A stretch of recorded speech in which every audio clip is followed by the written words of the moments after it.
We're having technical bong difficulties.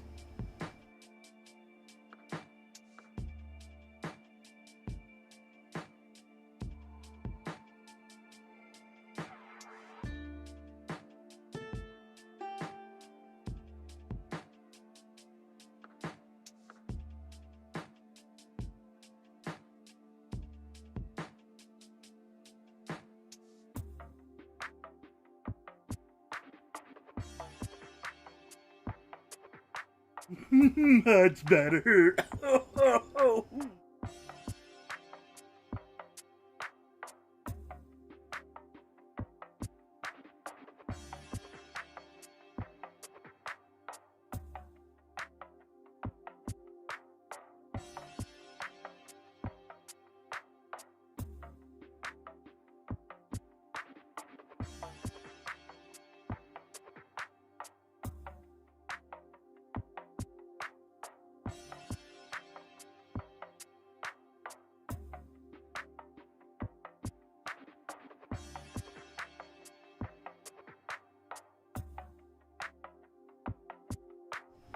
And little dude knows what time it is, too. Little dude knows what time it is, too. What's up, little dude? How you doing? Ooh.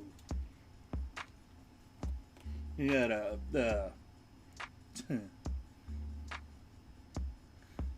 brand new thing of treats. Brand new thing of treats. Oops. Ooh, wrong thing. Wrong thingy thing, ding-a-ling. Wrong thingy thing. Ooh. Alright, let's get rid of the music. We hear you, little dude. We hear you.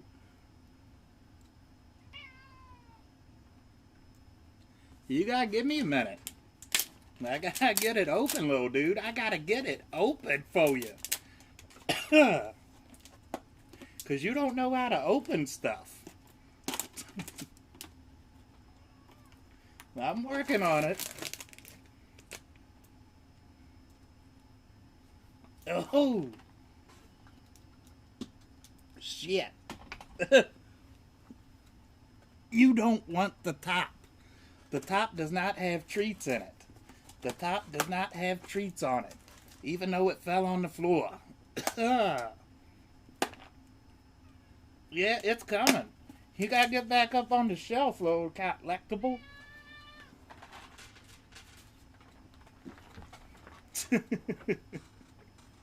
I'll give you a few more. Hold on.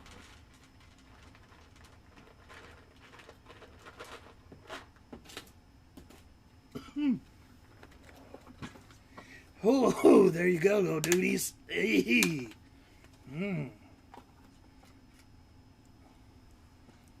I was having bong difficulties. They opened up. Bowl piece my bowl slide get all clogged and need to be stirred up and shit.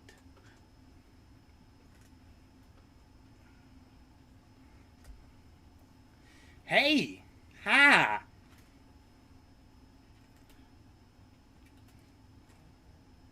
How's it going, guys? Something's happening on Snapchat, and I really don't care. So, today's, I didn't even realize until this morning, and I remembered, today is my 19-year clean anniversary. 19 years ago since today, since the last time I used meth. So, yeah, I'm 19 years clean and shit. Another year be 20. So that's pretty awesome. And, what's up, my dudes? Hello, and welcome to the show, Mr. Pharaoh. Yeah. And, thank you, man. It's been a long, weird, strange ride. And it was, well, I mean, I already did a whole video about the meth thing, but it's it was really hard there for a minute. And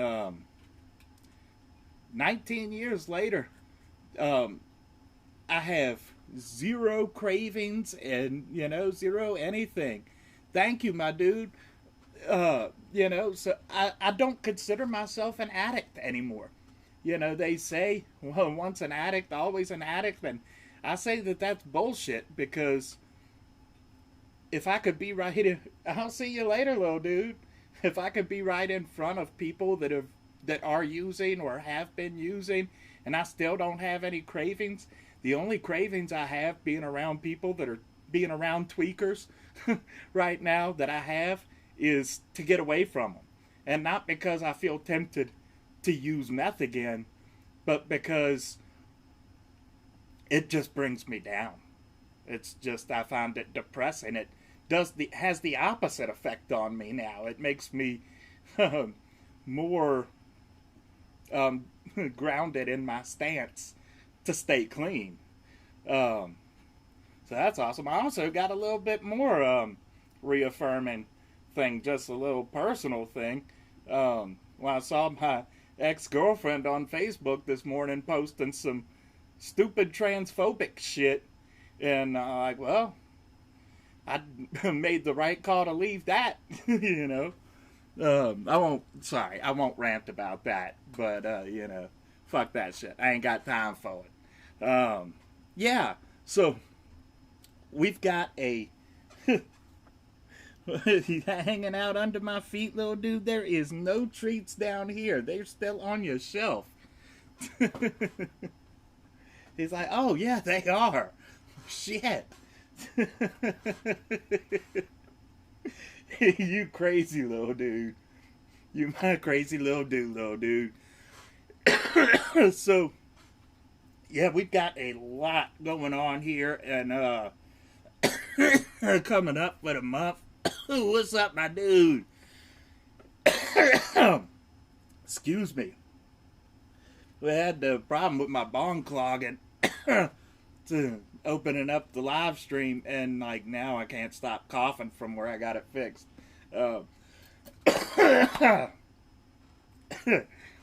Don't get off till you cough, and I guess I'm gooning. So whatever. Gooners never say, or shit. Gooners never say done. Whatever. Hell yeah, thank you. Got this at Hershey Park, actually. And on the Hershey Highway. And worth every penny. I love my fucking Reese's, man. I got a giant ass. Well, you can't really see my hands from right here, but I got a giant Reese's piggy bank on that same trip, man. And it is awesome. But yeah, we've got a bunch of stuff coming up. I'm halfway through editing the Fat Ass Glass video, and I want to take a moment just to talk about that, because the video, or at least the raw footage, me filming it, actually ran really long, like 2.5 hours.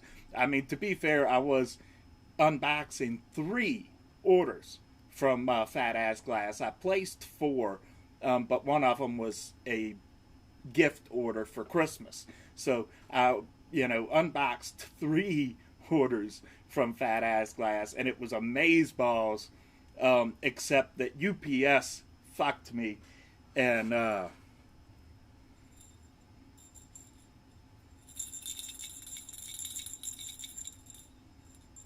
got a broken dab rig because of UPS. But I wanted to talk about that for a minute, just to say, that this is the first time I've had to, report anything damaged or anything with Fat Ass Glass. And Andrew was on Instant Messenger through Instagram like a minute and a half later after I sent the message. I took pictures of the broken rig, the broken banger, and the box as well, because that helps with the claim and everything with UPS. But he was on there like a minute and a half, and so he's shipping me out a replacement first thing Monday.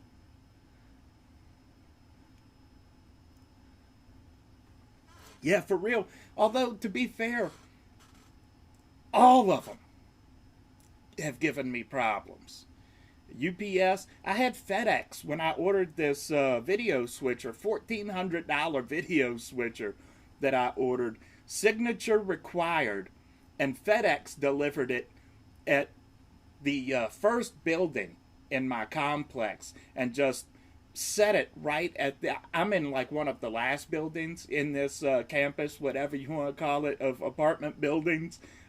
They set it at the very first building, and the driver just signed a T for the order and dropped it off by the mailboxes and shit down at that building. $1,400 video switcher, and luckily, some good Samaritan dude saw it and saw my phone number on the box and called me immediately and actually brought it right to my door for me. So, that's good people's right there. But, so fuck FedEx, fuck UPS, and fuck the post office, all three of them. Except that, I need them. But, yeah, they fucking suck. But I'm halfway through editing that footage because there's a lot to filter through because I kept fucking up. My bowl piece kept clogging up again. And then there was, I think, probably about 30 to 40 minutes of me just sitting there like, just deep in thought, spaced the fuck out because I was taking bong hits and dabs like all through the video. I think I took 2 or 3 dabs and I took 2 bong hits. Or I took 3, 4 bong hits, something like that. And then I took some bong hits that like I reshot. So like by the end of that video, I'm like, where am I at, man? How the fuck did I get here? But it was an amazeballs box. I'm not gonna spoil the whole box, but the bong was amazing for the bong box. The damn, I think the bong survived because, as you'll see when the video gets done, the bong was super thick. I mean, we're talking about a bong. Probably, I'm gonna guesstimate between 10 to 15 pounds. I could probably throw that bong up against the wall and it would be perfectly fine. Throw it down on the sidewalk and take a bong hit out of it a minute later. I'm not going to try that, but, right? But yeah, it was amazing. But well, I guess I could show you the broken pieces right here. There's the 3 and the little bell and the broken banger and everything. It's just it sucks, especially because it was one of these little gremlin rigs that just looked amazeballs. But he did say he thinks he has another one to replace it with, another one of the the gremlin rigs. So I'm really happy about that. And and Surface with fat ass glass, and Andrew is just amazeballs at this stuff. It really is. So I've edited about half of that video. So I'm gonna try to finish editing it tomorrow morning before the cleaning people get here. And if I don't finish it by then I'll get up Tuesday morning, I guess, and finish editing the rest of it, because I want to hurry up and get that done and get it out there, because Tuesday I should be getting my order from Nightmare Toys, my sexy order from Nightmare Toys. And go back for a second, because I forgot I did want to show you from the fat ass glass box. We got one of those ball sets. Poppy used to say, "You lost your marbles, boy? You lost your marbles?" Yeah, Poppy, I did. Well, guess what? I found them. Got one of these little marble sets with the little terp spinner down at the bottom, in the middle, and one for the carby carb on the top. And I have not tried that out yet. I'm saving it for the next video. Probably going to be the Nightmare Toys video, but I might save it and make a quick video when I get the replacement rig and use it with that.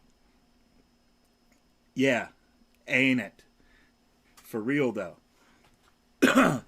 So, yeah. Hey, little dude, welcome back. Welcome back to the Shelf Show. Mr. P and the Fat Guy Show. Hey, the nice butthole. Welcome to the Mr. P Butthole Show. So Tuesday I should be getting that order from Nightmare Toys, and either tomorrow or Tuesday I should be getting, excuse me, Mr. P's Kitnip box. Yeah. I don't know how I'm going to film his Kitnip box. My first idea is to sorry that it's, kind of dirty right now, but my first idea was to move that trash can out of the way and to see you later, little jerk. And, kind of toss him down there to him because I want to focus just on him. And, by the way, I'm probably not going to actually appear on camera for that video because that's all about P. And I'm not going to smoke on that video either.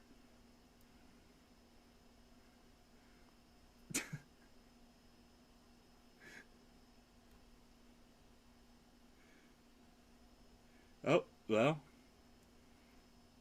I guess the butthole comment ain't going to show up on here. But yeah, can't nobody say I don't get no butthole. I got my own little live-in butthole. Or leftover lower thirds from the Fat Ass Glass video. And just to show you that was mine. And his treats thing. I'm dumb. I have got the humor of a 5th grader. I'd fucking do. But yeah, so we're gonna so we're gonna try to film that Nightmare Toys video like right away. So I want to hurry up and finish editing the Fat Ass Glass video so that I can get to filming the Nightmare Toy order and then figure out what I might do since the cleaning people are coming tomorrow. I might just go ahead and film his Kitnip box in the kitchen. Then that way I can just kind of pull that old ass catnip out of the refrigerator and, mix it in with the toys as we go over them and just drop them straight down for him. And then, on top of all that, I guess we'll do a second Fat Ass Glass video because, we're going to get the replacement rig from that box. And then we're going to have a $100 box from Don't Eat the Gum. We're going to have, Elevated Stash. They haven't put up their new reveal yet. I'm anxious to see what it's going to look like for this month. And, it seems like I'm forgetting something. I gotta be forgetting something. Because I know we got more for this month than that. At least box-wise, I mean. But, we kind of went all in for that because we got, I spent, not including the gift order, just the 3 main orders, was a $50 dab rig box. The bong box was $30, and the Daily Dabbers Club was another $30. So, that was like $110. Plus, I spent like another $100 with Nightmare Toys, and like the, $25 for the Kitnip box, and then about almost 50 for Elevated Stash. We went in. We went in pretty hard this month, and the the poem that I uploaded. I'm really anxious to know how you guys, what you thought about the about that. I recorded the audio for two more of my old poems, um, so I might go ahead and put those together. And yeah, for real. And so I might go ahead and put those together and do those kind of the way that I did the Dreaming Turtle resignation poem. The reason that I did that poem mainly was because we talked about my experience in robo tripping. The Robitussin DM when I was at Stanton Correctional Center, and and I talked about it's supposed to. I was tripping my balls off when I wrote that poem, struggling to write it. It and a lot of those stuff that I mentioned in there is kind of cryptic, and if you don't know some of the things, then you won't know some of the things, like shaking at the station. When I talked about, she danced with me down to shaking at the station. Shaking at the station was a little thing that they, I guess, I think they still do it in my hometown every Thursday night, down by the train station. They would bring in cover bands that would come and play, and then they would sell beer and like little $2 tickets, and people could come in, drink, dance, hang out. It was it was family friendly too, so there was always kids and stuff around too. But it was just kind of a thing for the local residents to come hang out, dance, listen to some music, have a beer or two if they want. And so that's what that is kind of a reference to, because the prison that I'm at is Stanton Correctional Center, which is, maybe a couple blocks from where Shaking at the Station is going on. And so I'm not 100% sure on this, but the night that I chugged all of that Robitussin might have actually been on the night that they would have been doing Shaking at the Station.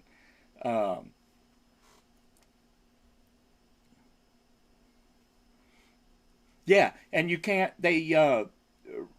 robo tripping, at least as far as, the, what's it called, the DM formula, the dextrochlorohoromorphotrate or transform or whatever it's called, is they started adding an extra ingredient to it now, so that if you try to chug down a bottle like we did back in the day, you just sit there throwing up the whole night. So you might still trip your balls out, but it won't be worth it because you'll be sitting over the toilet the whole night. Just, and honestly, I mean, it was kind of stupid drug to do anyway. But I wanted,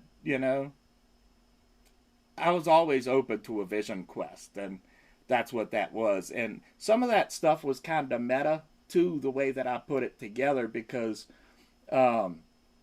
like where I started the color grading was right where the basically the real part of the vision quest begins, which is the lady in pinkish black. That's where the color grading begins for that reason, because the rest of it is, the beginning of it is basically, the build up to it.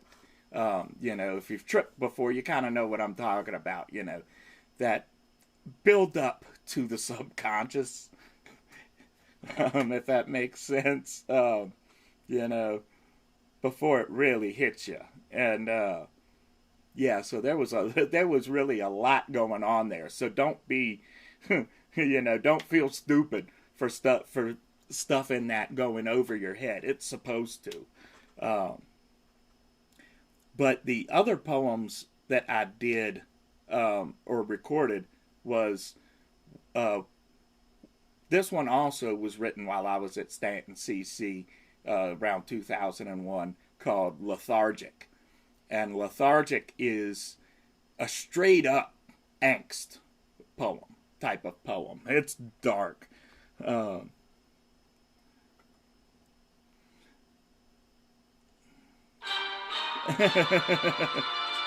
I've heard, like, almost everybody. I haven't really tripped properly on shrooms, um, but like, you're like literally the first person I've ever say they had a bad trip on shrooms. Uh, but that's not to say that that you're the only one that it ever happened to. But I've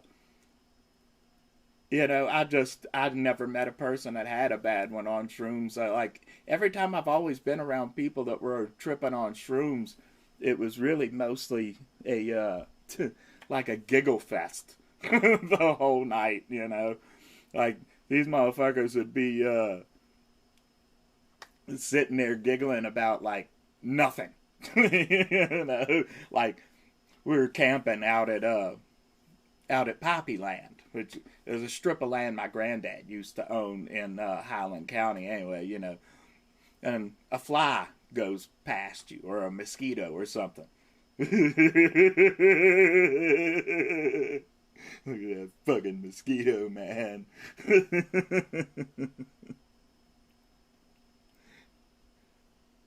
Refresh. Ah, yeah. I usually. What's really weird for me is, yeah. I mean, you gotta have to understand the way that hallucinations work. Is that a hallucination? Can't talk. A hallucination is basically the same stem from your brain that a dream is going to come from, and dreams sort of come from the subconscious. Uh, yeah. So I mean, if you're in a bad state of mind and trip on pretty much any type of hallucinogen, you're probably going to have a bad time because that's where your mind is already at. Um, Conditioning is a huge part of tripping for that reason. And that's part of why how I devised my hallucination management system, um, in being able to make that connection between dreaming and hallucinating. Because it's the same thing, it's just that one is while you're asleep and the other one is while you're awake. Um, so if you hate yourself, if you're at a really bad place and you trip, yeah, you're just gonna have a bad time. It's and those bad trips can suck. But what's weird for me is that most of the time when I trip, I don't hallucinate the same way that I hallucinate or have hallucinated not tripping, if that makes sense. Because I've hallucinated without taking any fucking drugs whatsoever that were clear as day. And when I'm tripping, it's really more of just a a melting of everything. Like everything kind of gets blurry, swirls together, and colors off into trails, if that makes sense. you know. Um, but it's weird. I'd be really interested if if they do ever legalize shroomies in Virginia, then I might try them. To do it properly, and I've already got the perfect activity lined up in VR, and because I've even thought about that if I could get right, some what do you call it, not Molly, not X, because I don't want the shit that's got heroin and acid and all that other shit mixed in with it. But I might try some MDMA if I ever get my hands on anything pure. Um, And, that was, exactly what I thought about that was, that would be something really good to space out on in VR with. And, I've been trying a lot here lately of like meditation and hypnosis type of experiences in VR. And, you know, it's both a lot of fun and a lot of just like, like when you saw Star Wars for the first time, just, whoa. Just fucking whoa. All right, I digress. The lethargic poem I also recorded. That one is straight up angst. That is all about the self-hatred and self-loathing. Um, and also, an important note to keep in mind is that I used to journal my hallucinations. I keep forgetting I haven't edited and released that video, so you guys don't really know that yet. But I used to sort of code any hallucinations that I had through my poetry, and that was how I journaled it. How I journaled my hallucinations was that I would hide it inside of my poetry, so that if somebody else read it, they wouldn't know what the fuck I was talking about. Who, me? Nah, nah. I've never heard of this VR porn. That sounds disgusting.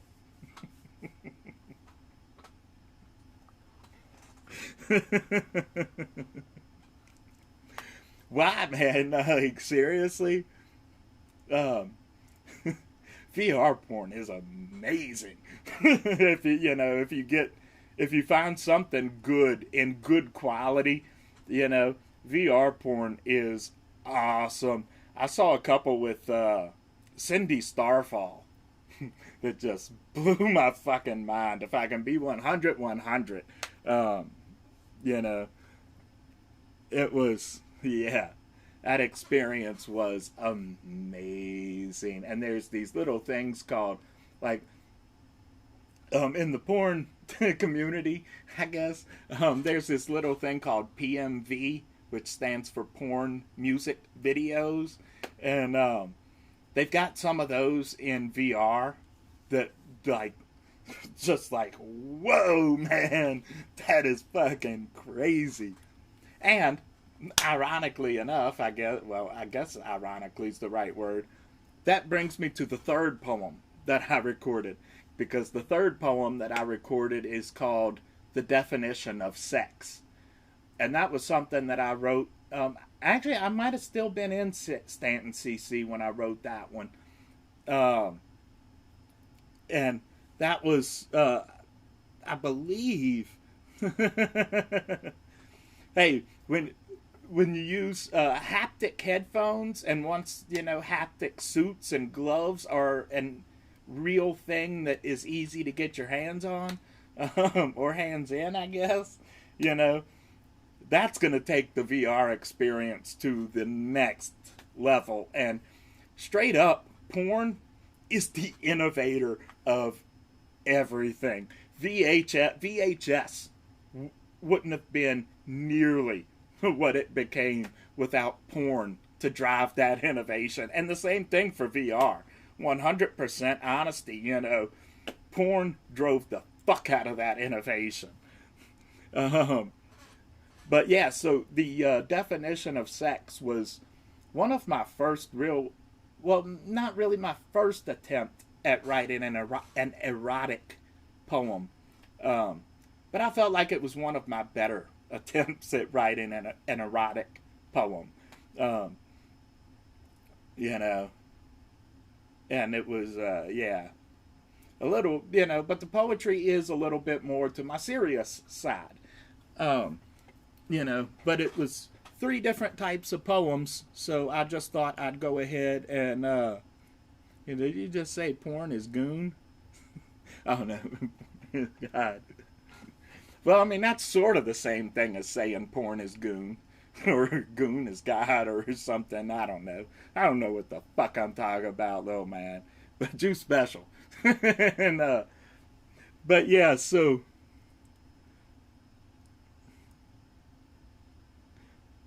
I actually considered doing like an erotic story. Um, but I don't know.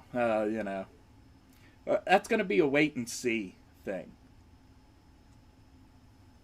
It's something that I'm interested in actually exploring as long as I can keep my ugly ass face off of the screen and put something else on like these poetry video. But you know, yeah, it'd be fun. Uh, it'd be fun to do. And the definition of sex was, you know, I thought it was a pretty good poem. The beginning starts out a little bit rough, and say something to the effect of, me without is a total self-destructive bummer. It's like that line wasn't all that great, but otherwise the poem was pretty good, I thought. But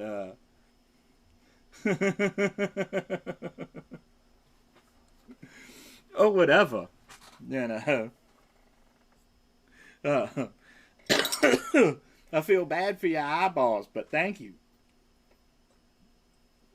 Uh, yeah, so let me know what you guys think about the poetry stuff, because I can do more of that. I haven't written any poetry in a very long time, but I've got a mountain of poetry from 20 years ago, because when I was locked up, I spent a lot of that time sitting on my cot writing in my sketch pad. Just some of the poems were pretty fucking good. Or at least I think they were pretty good, and some of them were really fucking stupid. But there's a lot of them. So I can definitely do more of that. And I've still got those 3 videos recorded already, just waiting to be edited, with the Stoney Shaman's Corner, where I talk about my hallucination management. And we got the Bong Panther 3 mask that I shot, was it last month or the month before or something? And that other video of me just sitting here being stupid, rambling. And I'm planning to film that video about the best of, worst of boxes. And yes, we're going to talk more about 420 shitty box. Go ahead and, if you want to talk about 420 goodie box on social media and hagtash, hashtag that shit, hashtag 420 shitty box. I like that. That was a good hashtag.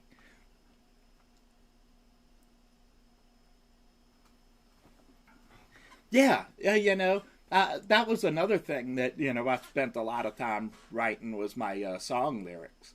As a matter of fact, that's another thing that I've been tossing around the idea of doing, is because again, I haven't written a song in a very long time, but I've also got a shitload of songs that I've written over the years, that maybe I don't know, maybe I'll take my little table camera right down here, my Zoom Q8, and take that into the back or something, and just film a video of me sitting down playing guitar, singing one of my songs.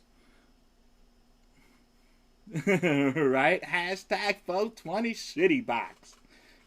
Just make sure you also tag their page in it so that they can see that shit, because they was still trying to charge homeboy, like, what was it, like, seemed like almost a damn week later, after well, I guess it wasn't a full week, because today would be a week after we shot that, but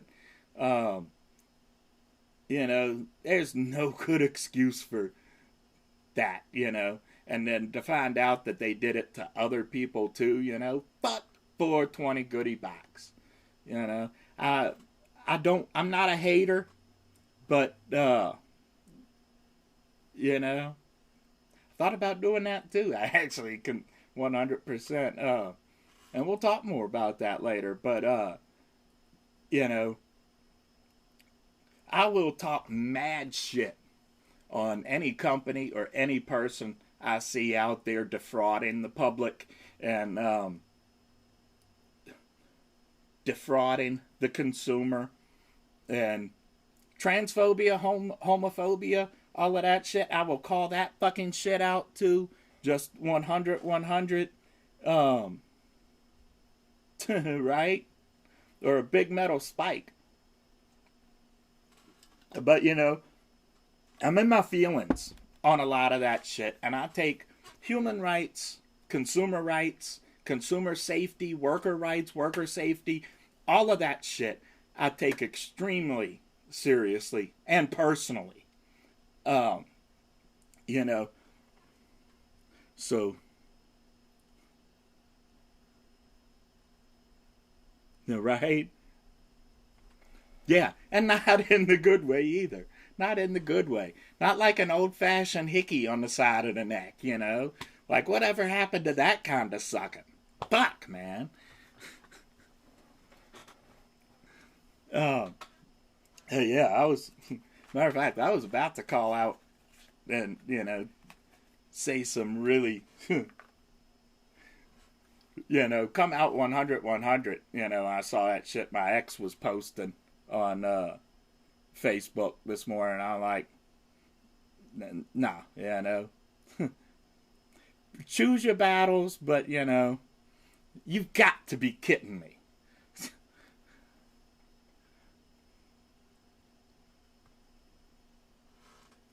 And surprisingly not.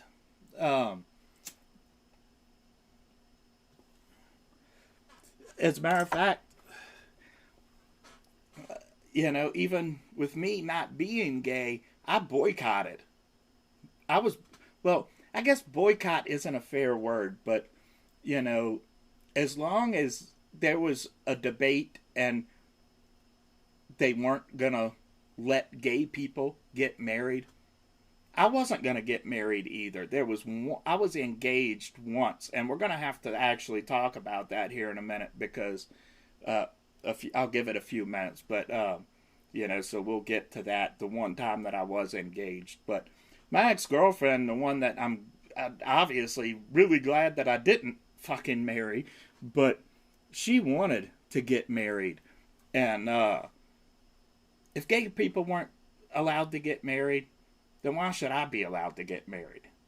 You know, fair is fair. And the 14th Amendment is supposed to grant us equal protection of law.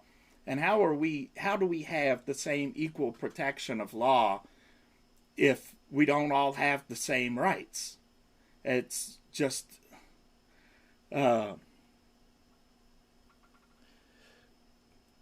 again, that really, you know, came to benefit me in a large way because I dodged a bullet with that. But there's no reason that a gay couple shouldn't be able to get married or adopt or any of that shit, you know.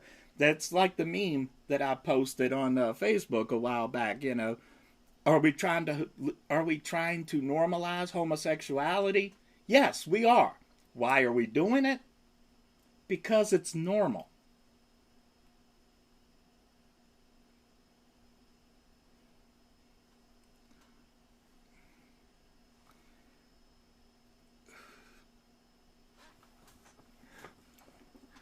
Hey, there's nothing wrong with it. And you can be bisexual or gay even and not enjoy anal sex. You know, just 100, 100. Personally, I do. I'm sort of like in the middle. I'm straight-ish. I'm sort of in the middle between being straight and bisexual because I like women and I like dick, but I don't really like men per se. Or at least to say I don't like manly men. I don't like men with body hair, and or at least the way that I feel right now, anyway. But yeah. So I'm sort of right there somewhere, and I like trans women. I like 100%. I like trans women a lot, and just as much as I like a cis woman, and there's nothing wrong with that. It's all normal. Sexuality is as much of a spectrum as autism, as much of a spectrum as gender, as much of a spectrum as anything. Really, everything in life is spectrums because, there is no right, wrong. There is no black, white. There's there is, but there's a whole bunch of shades between everything in life. Yeah.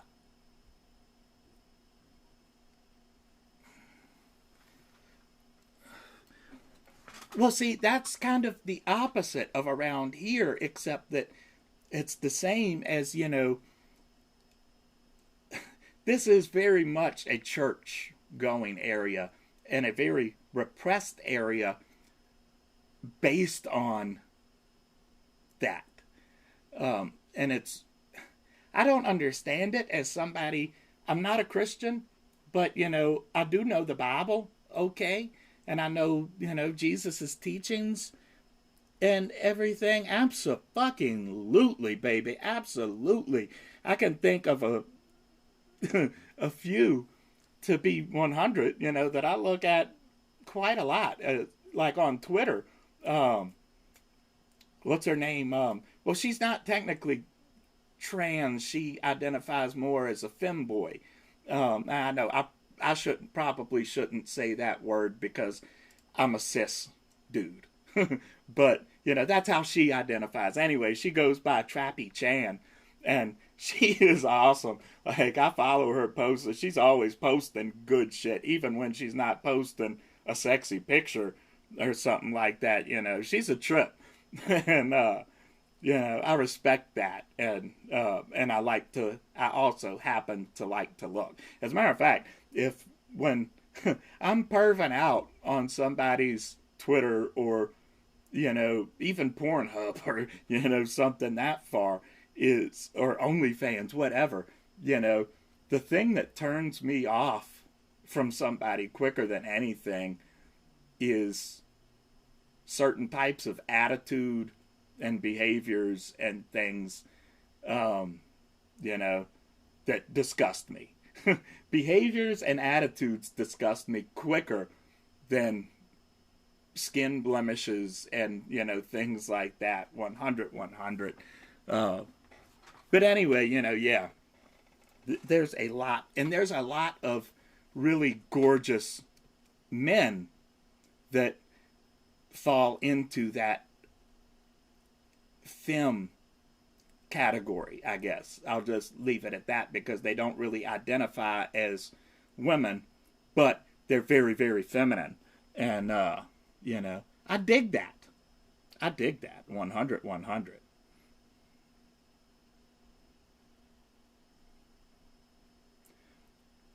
Yeah, it's.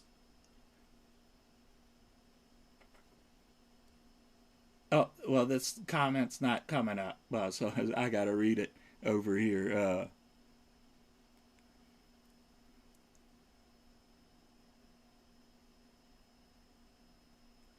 Yeah, that's the thing is, uh, you know, repression because we've been sort of hypnotized and brainwashed for thousands of years not just to repress homosexuality and homosexual feelings, bisexual feelings, gender fluid feelings, all of that kind of stuff, but generally we've been taught to repress sexuality and having fun with sexuality for thousands of years. I mean, under the threat of not just persecution, fucking execution. And it's kind of like what we talked about in the "It's Okay to Be a Racist But" video. it's the mentality and teachings have been bred into the culture. So people will exhibit racist behaviors, homophobic behaviors, transphobic behaviors, a lot of shit like that that they don't even mean to do. I've seen a lot of people, especially with racism, that do some have done some really racist or said some really racist fucking things and not meant a thing by them, just because it's been bred into the culture so hard that it just seems like a normal thing. And especially around here, it's been within my own lifetime that the Ku Klux Klan was still marching down fucking, what was it, Statler Boulevard, on the way to Greenville Avenue and shit, back in the late 80s. So as much work as we've got to do on ending racism, we've got even more work to do as far as ending homophobia and transphobia. But yeah, you should just be you. Do in this life. It's like that old Digital Underground song, with a caveat. Do what you like, just as long as everybody is consenting adults. Everybody knows what they're getting into. You're not hurting nobody, nothing. That's all gravy, baby. Yeah, we used to want to get up and go and throw rocks at them. Oh, why am I lighting this? We're getting ready to do something else. But, oh,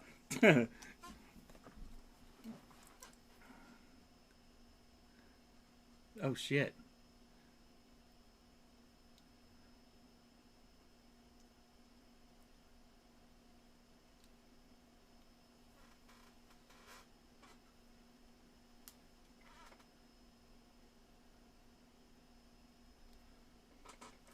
Yeah, I mean, there are, it can be confusing to, well, the person, like, uh,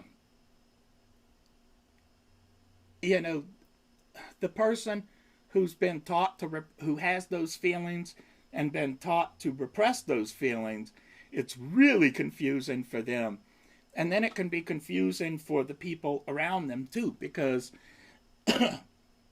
you know, just little things that you don't think about. I'm not going to call her out or anything, because I don't know how public she's ready to go or whatever. But I'll just say there is a person in my family who is transgender, and it. The confusing thing for me is just reprogramming myself to say she, her, because she's, yeah. But at the end of the day, that's just it. Be happy. I mean, take time to be sad too, because being sad makes us realize how good being happy is, if that makes sense.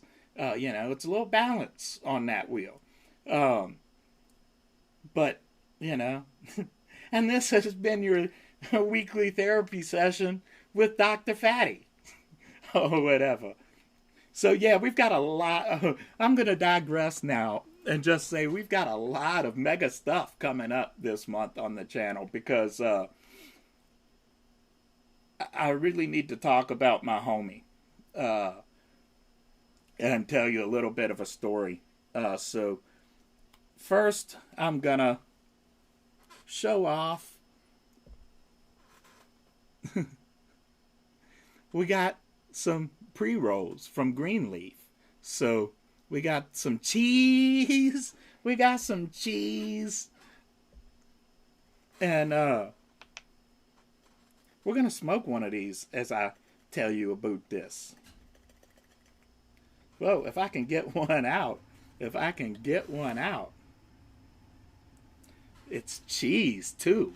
It's cheese too, baby. It is cheese too. Um. So all right, where's my nitro? There we go.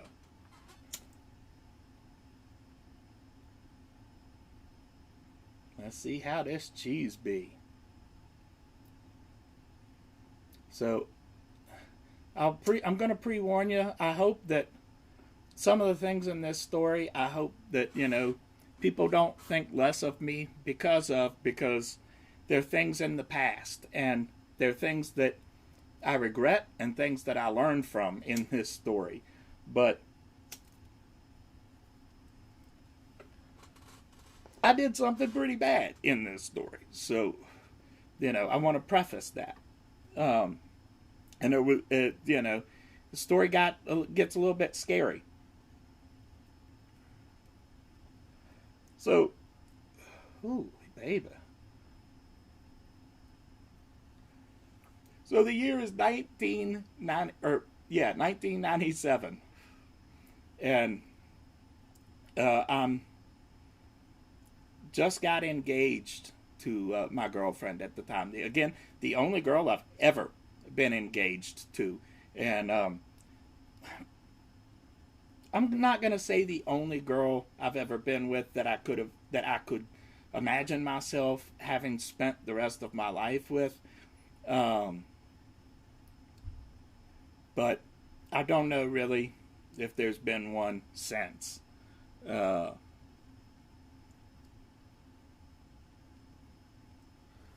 yeah, I pre when this family member came out to me.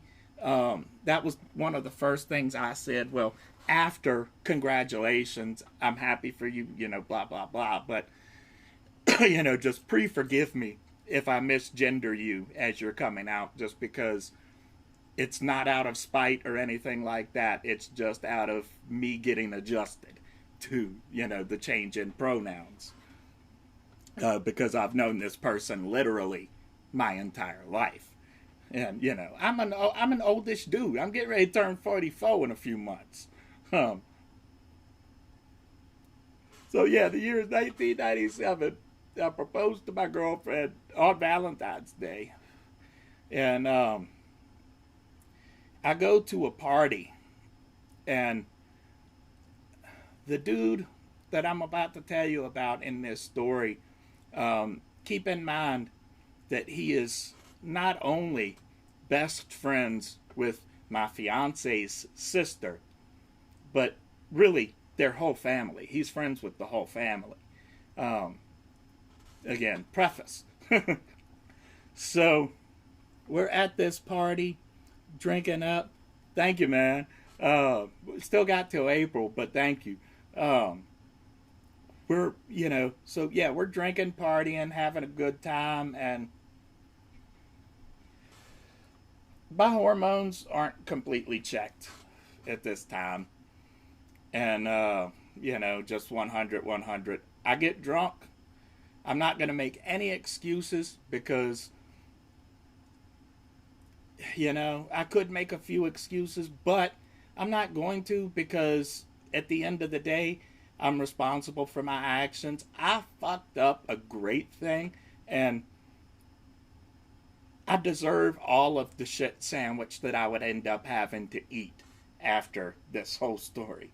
So, anyway, I end up sleeping with this girl at the party, cheating on my fiance.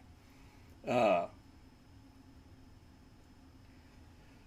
a couple weeks later, I think it was a couple weeks, it was sometime later, at this same apartment, uh, we're partying, I'm getting drunk again. I'm shit faced drunk. I think I had already drank like 340s and took some shots. And, I'm shit faced. And there's an HIV scare because this girl slept with another guy who supposedly tested positive for HIV. Then it turned out that it was all bullshit. We'd find out later. Thankfully. Thankfully, thank my fucking lucky stars, it turned out to be all bullshit. But I start freaking out. I'm freaking out, and I'm just in instant panic mode. Like, what the fuck do I do? What the fuck do I do? And the next thing I know, I remember waking up in Chris's bed. Um, and don't worry, I'm gonna fill in the gaps because but understand that the gaps are coming from third-party sources because I literally blacked out. But I trust all of 100% trust all of those accounts. Um, it's gospel as far as I'm concerned. But anyway, so I blacked out and I started freaking out and was throwing up all over the floor. And yeah, dun dun dun. And just, yeah, blacked out, panicking, freaking out. And Chris, my friend Chris Carter, was there to hold me in his arms, carry me over into the bed in his room, and just kind of held me there on his bed.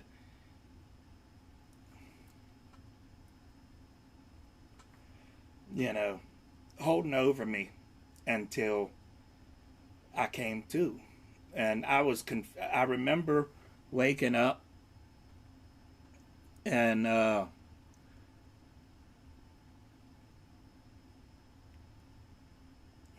yeah, even sober, I would have freaked the fuck out. But uh, I came to and I was confused. I do remember that of waking up thinking that I was still in her room, even though I was laying on the bed literally in Chris's room with him sitting there holding me on the bed. Um, again, um, I need to relight my shit, but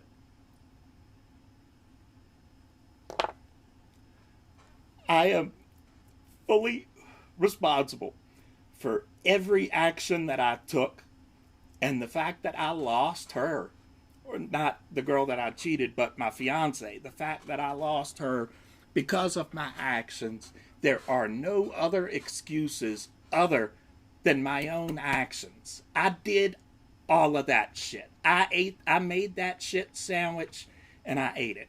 What we talked about, you know, walking around the medicine wheel, cycle after cycle, that karma is a real fucking thing. You take a shit on the sidewalk, you're walking around in circles, so you're gonna have to come back and clean that shit after it's been sitting there stanking out. you know.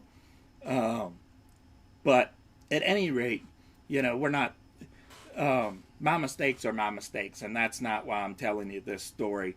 Um, the reason I'm telling you this story is because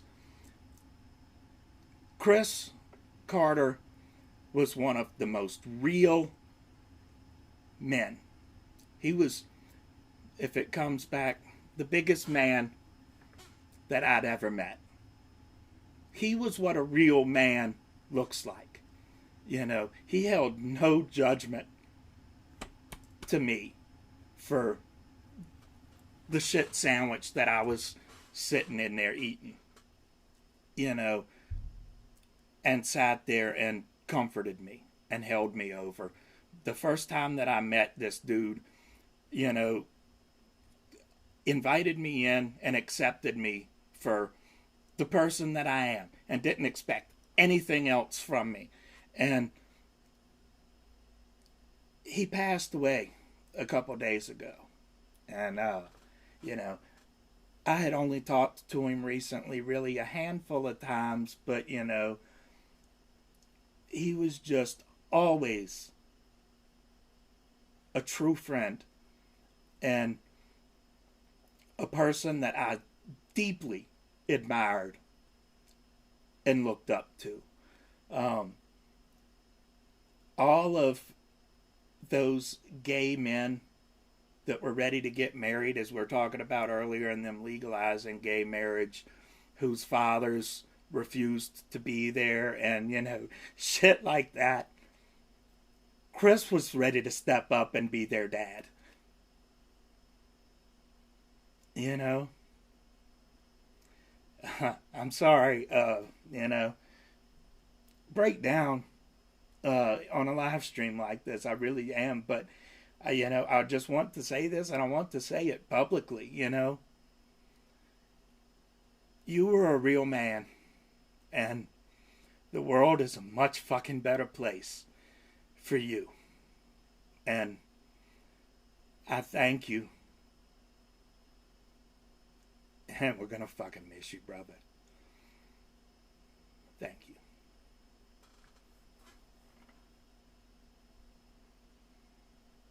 Absolutely. And thank you. It's, you know, I really didn't, thought I was going to get through that without trying to break down there. But, you know, I talked before, you know, that I don't like to call people out without their, and, you know, mention people by name too much, without their consent, you know, without their permission or whatever. And so, you know, I held back on whether or not I should talk about that and tell that story. But, you know, he was, yeah, he was a real man. And I want to talk about what a real man is, because he was the real example of what a real man is. And it's an important lesson that us men need to hear. You know, us men need to hear, because what we're taught a man is fucking wrong. What we're taught a man is all of that man up bullshit. As a matter of fact, that's another idea that I've got for the Stoney Shaman's Corner that I'm probably going to go ahead and do, called Sticks and Stones May Break Some Bones, but sometimes words can really fucking hurt, right? That we're taught from such an early age, generation after generation after generation, to man up and bottle up those feelings and, you know, fit yourself to this pre-made mold of what a man is, that has nothing to do with your responsibility and your empathy and your the love in your heart, you know. And we need more men like Chris Carter. We just need more men like Chris Carter. Or as Ziggy Marley said, got to be true to myself. Got to be true to myself. Anyway, now. Yes, sir. So, all right.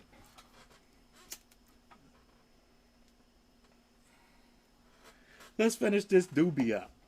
Scooby Dooby Dooby. Where is Yubi? Where is my little duty? Where is my little duty? Like, yo, is you gonna come finish your treats, little duty? Oh, shit. He did finish his treats today. Oh, shit. I guess, should we give him a bonus? Should we give a little dude a bonus? Let's see if he'll come in here for a bonus. Oh, shit. I'm sorry. I did not weight you down. Let's bring Elvira over here. Elvira will help hold it down. Yo, you want some bonus treats, little dude?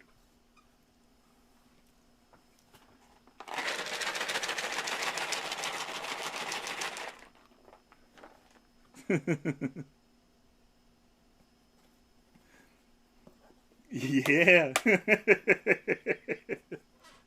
He knows that sound. Oh, did you want some bonus treats, little dude? Where do we eat treats? Where do we eat treats?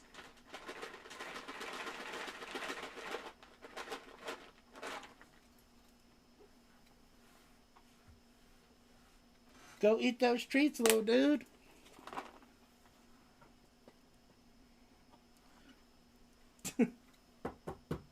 Come on, little dude.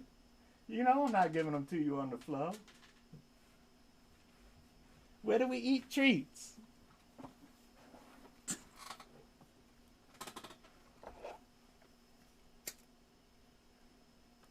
Alright, I'm sorry for, getting all emotional and shit there. Just, I gotta eulogize my homeboy,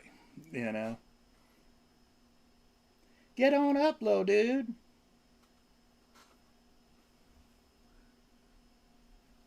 He's like, I don't know, man. That's a long ways to walk, man. That's like a mile. That's like a mile up to that shelf.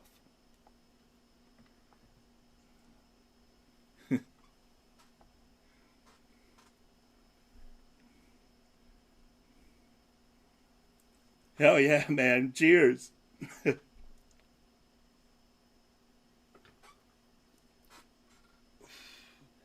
Come on up, little dude. Oh, shit. I wonder how many people done dipped out now. Right?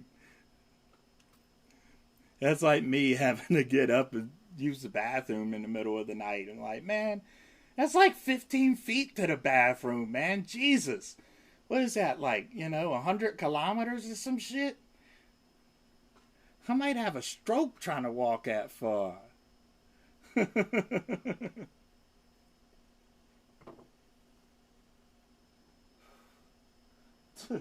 Where are you going, little dude?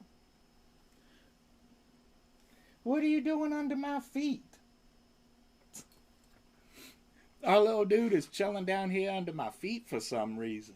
He's like, oh shit, these feet is neat. He's probably gonna attack them on me. Are you gonna attack my feet?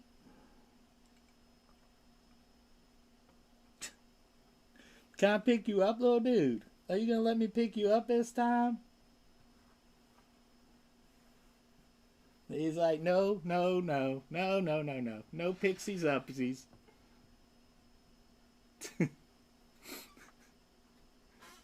You can make it, little dude. Oh yeah, thank you, my dude. There he goes. I appreciate you, man.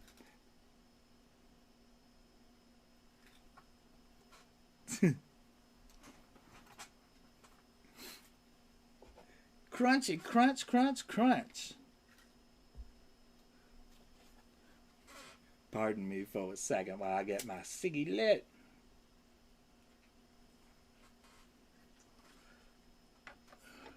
I can't be seen not smoking something. Shit, Craig.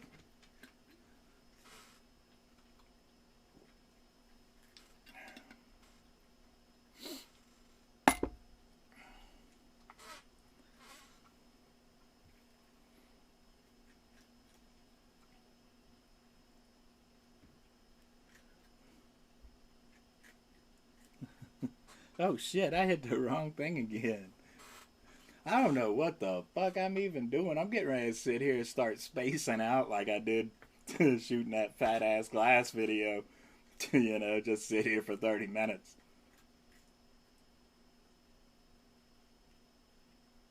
Oh, wait. Am I still filming, man? Fuck.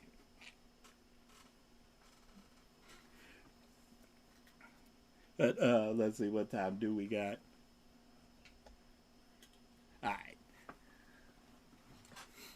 So yeah, what else do we got going on around here?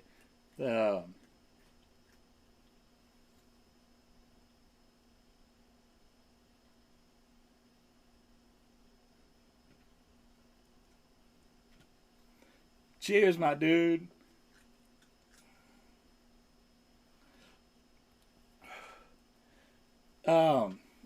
fuck, man. I had something else we were supposed to talk about. Now I can't remember. Like, see, this is why I gotta take notes, man. Uh, um, yeah.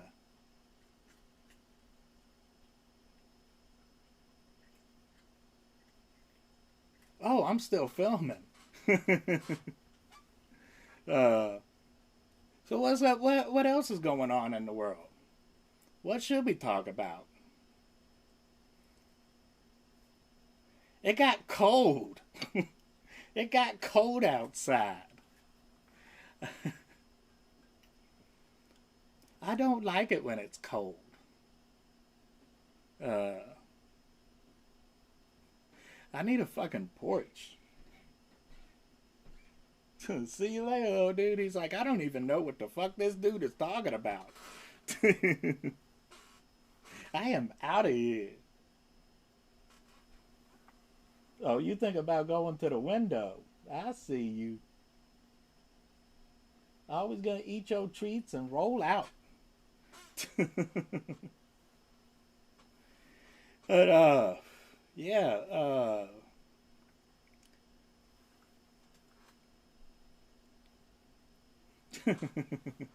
what was that shit? He said, baby, you really need to go home, but it's cold outside. You really can't stay, but baby, it's cold outside. My wife will be home soon.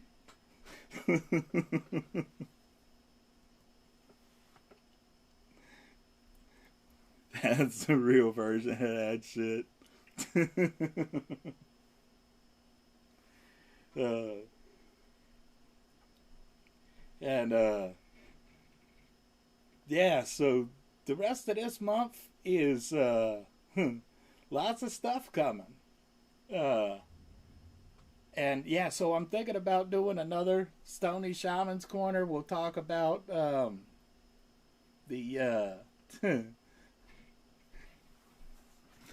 manning up. We will talk about manning up, and definitely gonna do the best of boxes because we want to talk about the 420 shitty box and um, talk about the good stuff too. You know, I don't want to focus too much on the you know, the bad boxes because we've had some truly amazing boxes these past 4 years, and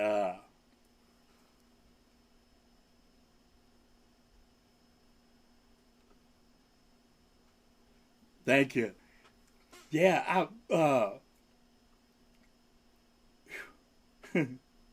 I gotta, you know, I want to focus on the good boxes as much as the bad boxes because, well, you know, we've had some really amazing boxes. As a matter of fact, I'm uh,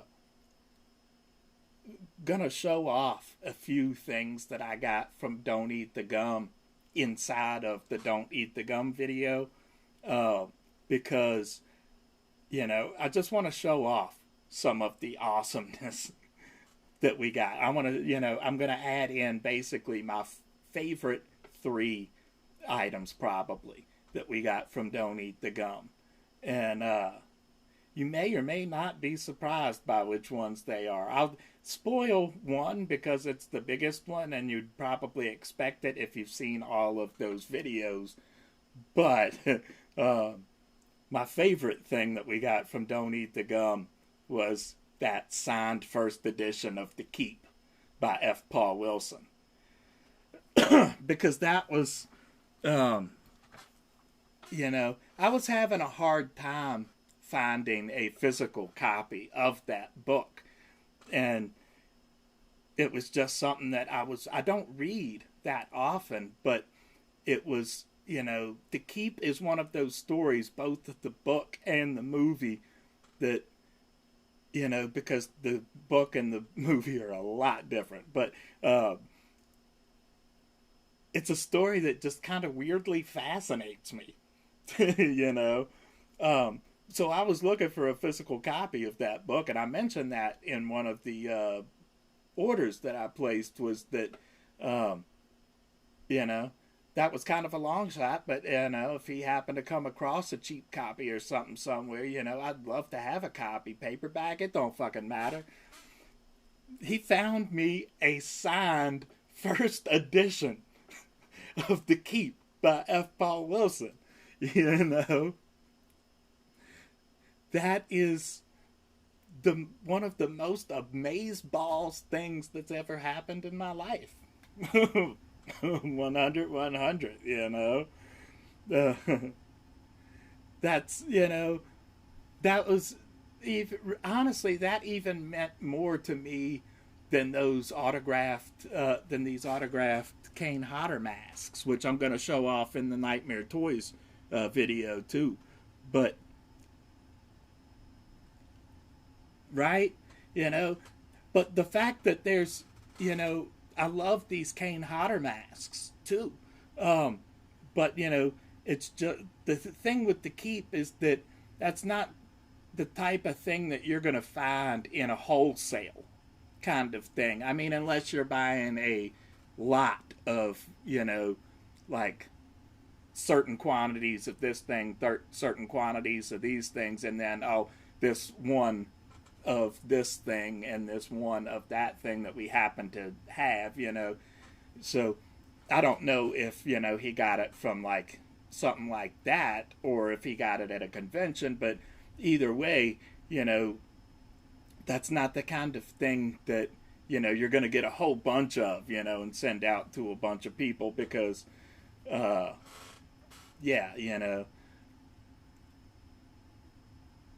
it's an autograph and yeah, it's a personal thing. He saw it and he immediately thought of me, and that's beautiful, baby. You touched me, and not in the bad way. You touched, that was the good touch. That was the good touch. You know that you touched me, and I'll never be the same. Or whatever Sinead O'Connor said. It was something to those DOS effects. Uh, but yeah, so that was my favorite thing that we got from Don't Eat the Gum. I think my favorite thing that we've gotten from Nightmare Toys is probably those Kane Hodder masks. Um, those Kane Hodder masks are amazeballs. It's as a matter of fact, bear with me for a second, and well, I'll still go to the overhead because I am wearing pants, but oh shit, it's gonna be kind of hard to get these. No, I can get them.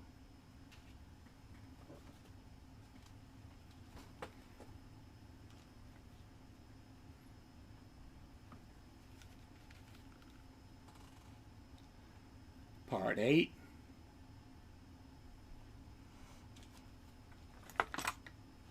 Seven. That is fucking beautiful, baby. That is fucking beauty. Well, let me see. I'll put these right here for now.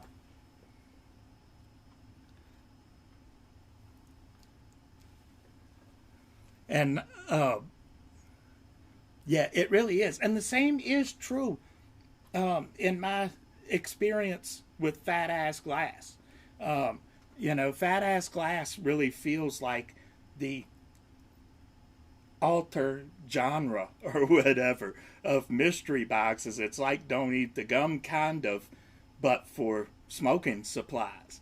I mean, because it's the same philosophy um, as Don't Eat the Gum, and also the and also you know the thing with just build it around the customer.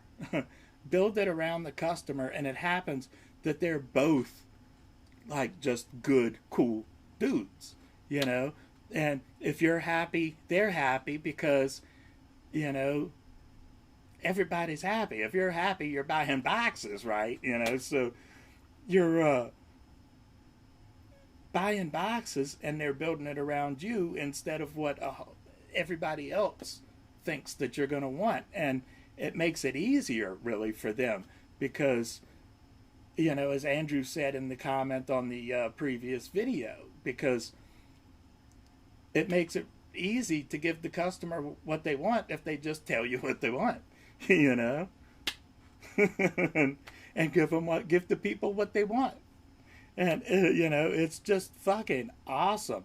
And Nightmare Toys is the only one that I'm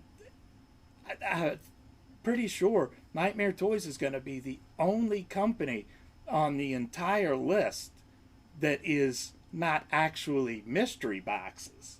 Nightmare Toys really is, a retail thing. But Christy and Philip are awesome fucking people, and Nightmare Toys service is fucking fantastic. I can't say enough good things about dealing with Nightmare Toys. If you've seen the Nightmare Toys that we've done before, every time we get anything from Nightmare Toys, it's always shipped well, shipped quick, friendly service, it's, yeah. Nightmare Toys is fucking great. Oh, yeah, absolutely, man. That's what, when Ralph Nader was, pushing to make seatbelts a standard thing back in the day, that was what all of the auto companies would end up finding out. They fought Ralph Nader so tooth and nail to keep seatbelts and shit from being standardized in cars and automobiles that they ended up finding that once he won and it all became standardized, that it became selling features. Like, we're the safest car around. Buy our car. And give the consumer something good that they're going to be satisfied with and walk away feeling happy, and it works out well for the consumer and the business. I mean, that includes, anything shady or unhealthy, or if you're making a consumable good, nothing dangerous, even non-consumable goods, because remember lead and paint toys and shit back in the day. But,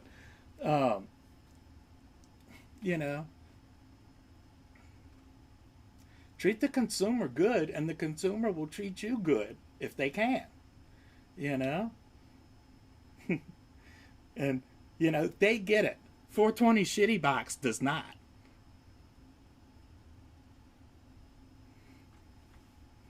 Yeah, it should be. But a lot of people don't think that way. I mean, it's kind of like just, well, I'm not even going to get back into politics shit just because, whatever, we dragged on that shit. But, yeah,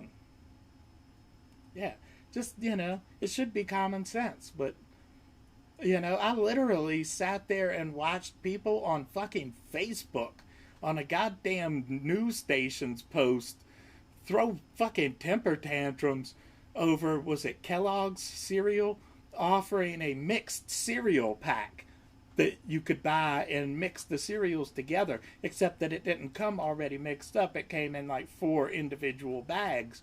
But the idea was that if you wanted to, you could mix them all together. And people in the comment section are like, oh, this is fucking ridiculous, man. I'm gonna fucking fight you for this shit. Like, hold on a minute there, partner, 20 feet, you're on timeout, mister. 20 feet, turn around. Does somebody need his bottle? Does somebody need a little blinky poo? Need a little nappy poo?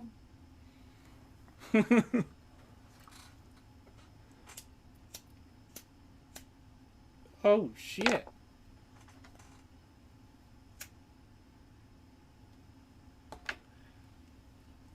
But yeah, I mean, that's why, I said, was it the last week about the pain and pleasure thing, That's such a, if I can, toot my own horn and shit, I think that was a great metaphor, was that there's a lot of pain and pleasure in the mystery box game. And, well, really the whole,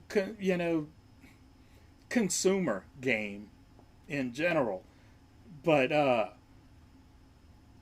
there's a lot of pain and pleasure. And I've dealt with some really shady shit in the 4 years of doing this channel.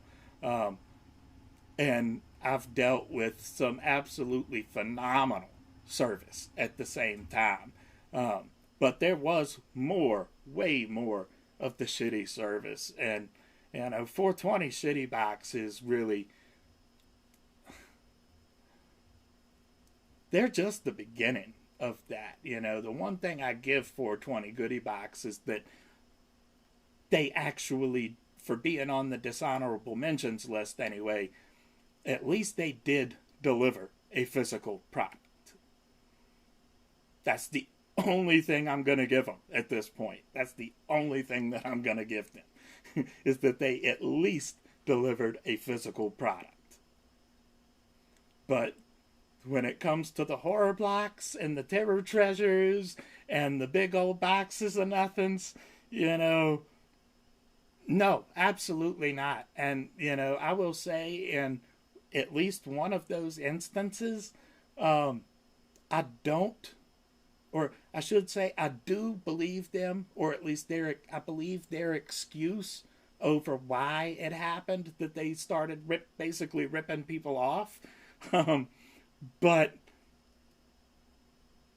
at the end of the day, I feel bad for you, for your situation and everything, but, you got to deliver. There's no excuse. You either deliver something or you immediately give everybody their money back. It's really that fucking simple. That's the kind of shit. I'm sorry, I have no idea how long it took me to say all of that shit, so I have no idea how long your comment's been sitting there. But, yeah, for real, fuck 420 goodie box. 420 shitty box. You can get that shitty box out my fucking town. But,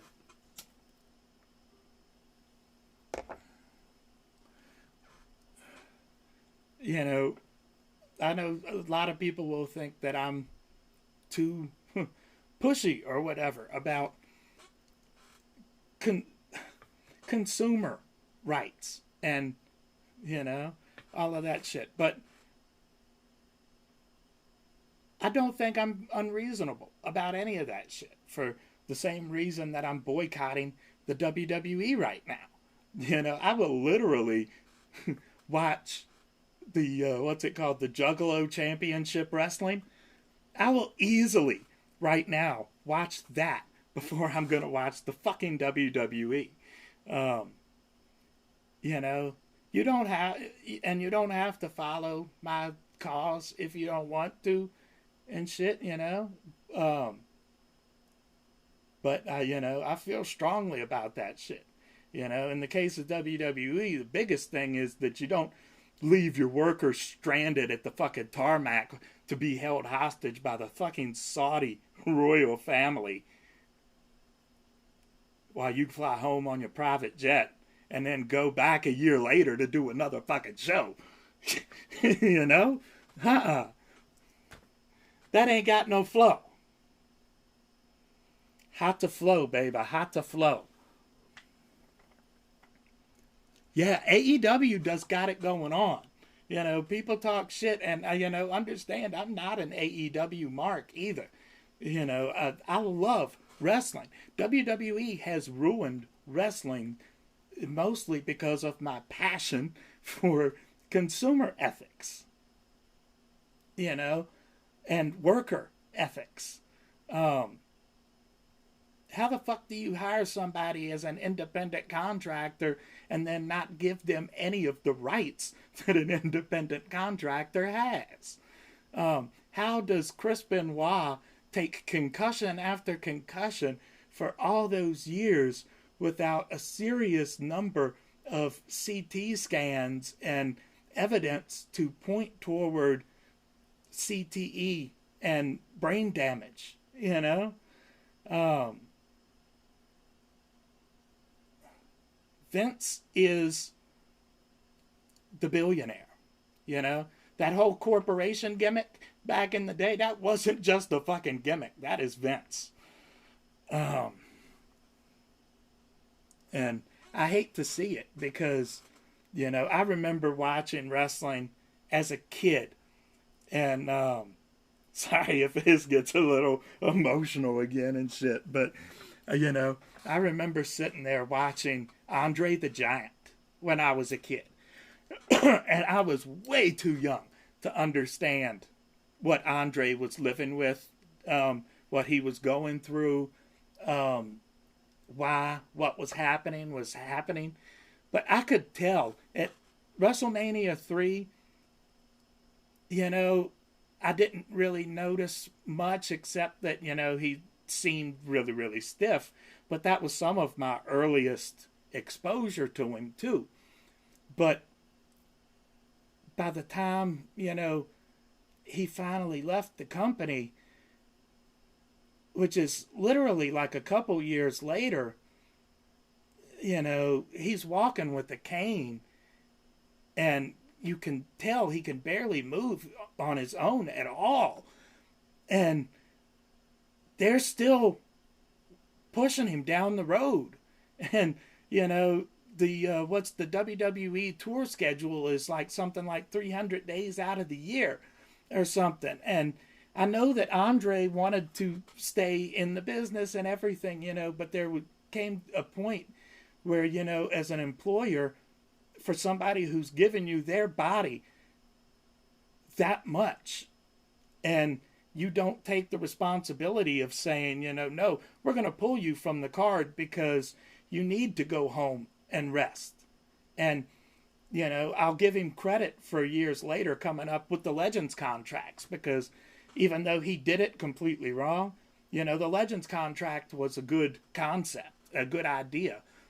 Because then that way you could give these guys a way to still participate in the show without having to actually put them out there on the road with all of the severe wear and tear on their body. Because, you know, I can say this with all 100% accuracy for those of us aging and aged, you know, the body don't move no easier. The body don't move no easier. It don't heal no better. And, you know, watching Andre depreciate over those couple years was fucking rough, man. Right. That's what I say about the corporation gimmick, you know. They will work those people to the fucking bone and not give them any medical health coverage in the process. They say, you know, they talk about when they defend that shit, you know, they say, you know, oh, well, The Rock is making, you know, this many millions of dollars every year.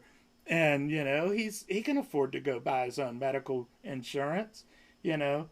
And some of the guys on the mid card and the lower card are barely getting paid as much as they got paid on the independent shows, you know, working high school gyms and shit like that. You know, still have to work another fucking job performing for the WWE fucking E, you know, and people being let go and sent their belongings in trash bags, and, you know, just this fucking rudeness. Now these goddamn arguments that they're giving about Bray, and now who was the other one they're saying now that Keith Lee was difficult to work with. You know, all of a sudden they're a problem. Give me a fucking break, man. Give me a fucking break. Right. Honestly, when CM Punk left the WWE, I've never been more proud of one of my favorite performers. And when I say favorite performers, almost everybody is one of my favorite performers, because I just enjoy the show. There's been a few people that I haven't been very keen on, like Jeff Jarrett. I don't like Jeff Jarrett. And part of that, I don't know, maybe it's a little bit of prejudice on my part. I don't know. But, I'm not buying into the fucking gold. It seems like a scam. Anyway, that's another fucking wave on a whole nother ocean.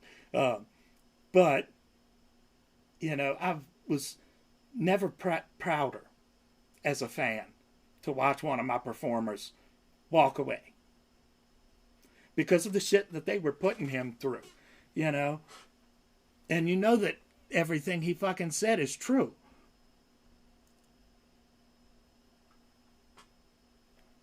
Yeah, I mean, they literally had him working with a concussion to the point that he shit himself in the middle of the fucking ring.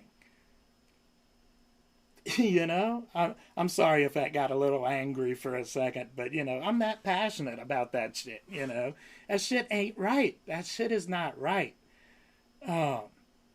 And so, long story long, I guess. That's the reason why I can't support the WWE.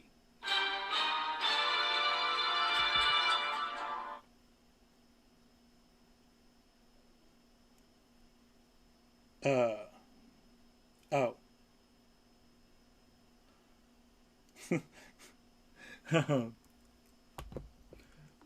But, and, it's important to mention that when I talk about my feelings about the progressive issues. We'll just say that, like it is, the progressive issues. Progressive issues being worker rights, human rights, consumer safety, yada, yada, yada.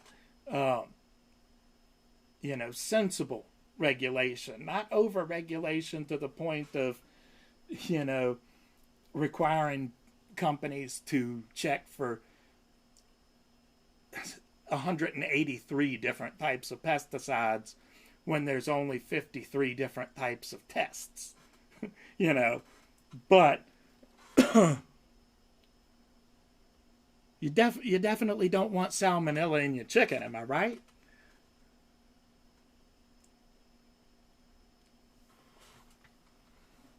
He is. I will give the devil his fucking due when it comes to, as a promoter, leading by example of as far as stepping inside of the ring and all of that, and then, having enough business sense to put the other guy over as a promoter / performer. Because just about every other promoter I know of in wrestling history, would put themselves as a performer to put themselves over and end up winning titles and, yada, yada, yada. But Vince McMahon was more about putting his performers over. If you smell what the fat guy's cooking.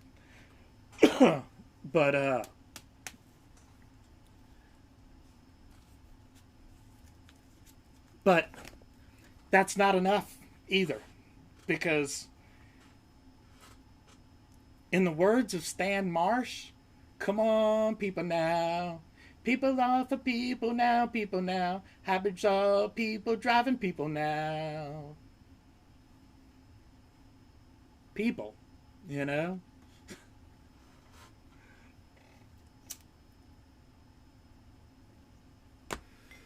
Basically, what I'm trying to say is we are people and not machines.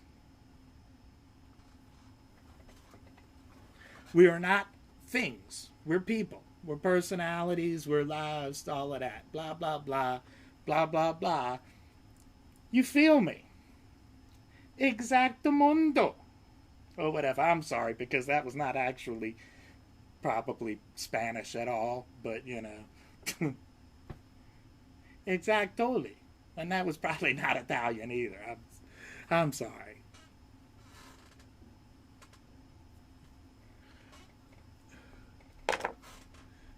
Uh, let's see, what time we got? Yeah, it's almost that time. But I want to, yeah. Um, so that's good. Yeah, we're gonna do those videos, and uh,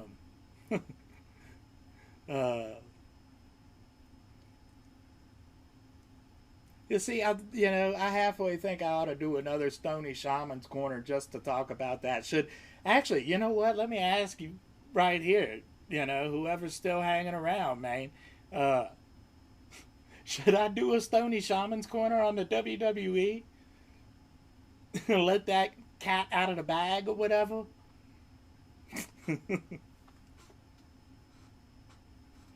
Because I probably could. I could probably make a super Stoney sized video about the WWE, although I don't know if the Stoney Shaman's Corner is the right format for it because,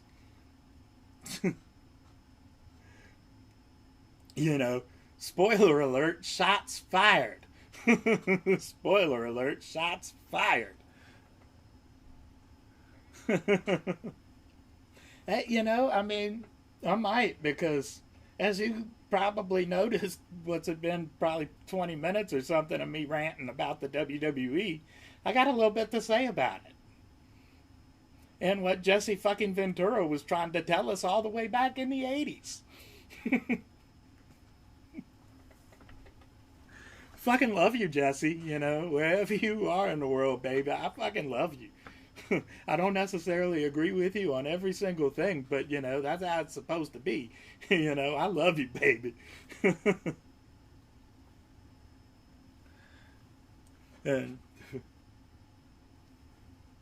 if you can't tell who my, I guess, ethical inspirations are, not leaving my mama out of that either, because my mama was a big part of that too.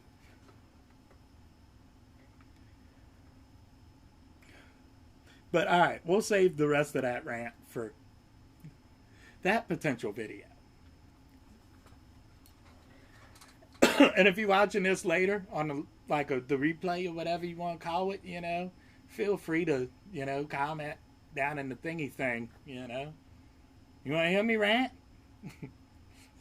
You want to hear me tell the full story? Tell you about my contract with the WWE? Not really, but although ain't it? Moms absolutely are the best. Moms and sisters. Moms and sisters. And brothers too.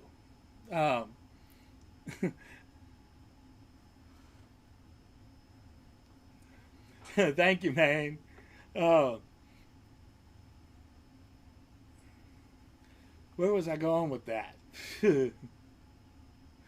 uh, but yeah,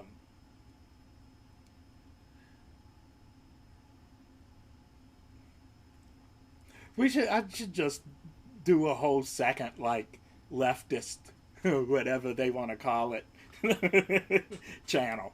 I should. And you know what? I should probably, if I did something like that, I'd just call it the leftist channel. That's what they're gonna end up. That's what they would end up calling it anyway. Worker rights, human rights,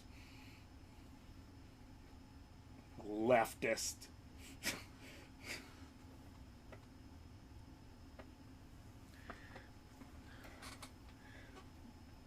That would be fun.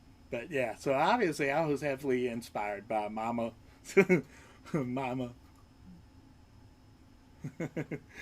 Mama said grifts and con men are the devil.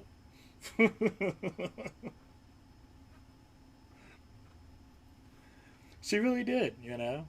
Mama said grifters and con men are the devil. And, you know, whoa.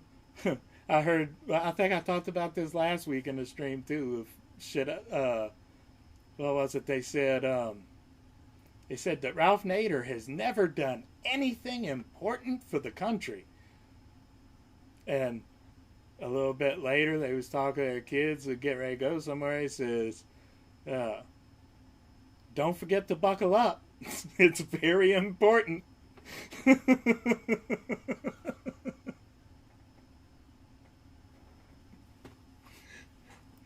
Yeah. I should. That's what I should do. You know, cause we talked about splitting the channel up previously. You know, but I didn't want to do that because I don't want to create one channel for every little thing. But what if we create 3 channels? You know, and just keep this one, and then create another one for I guess the Stoney Shaman's Corner, or no, have the other one be the leftist channel, and then the third one will be the naughty channel, where we can talk about pervy and maybe once a year or something open up a box of fucking toys.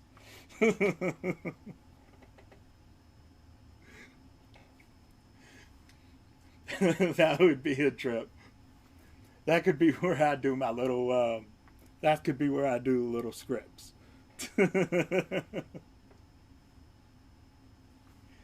But seriously though, I have no idea.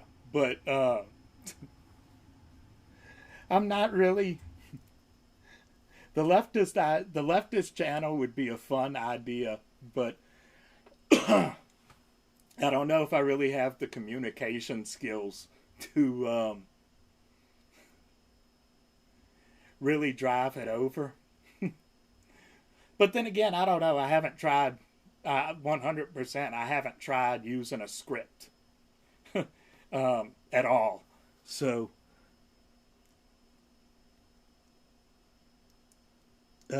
refresh, man, refresh. Right? The horny Stoney Shamans. Captain Crook and his horny shaman. But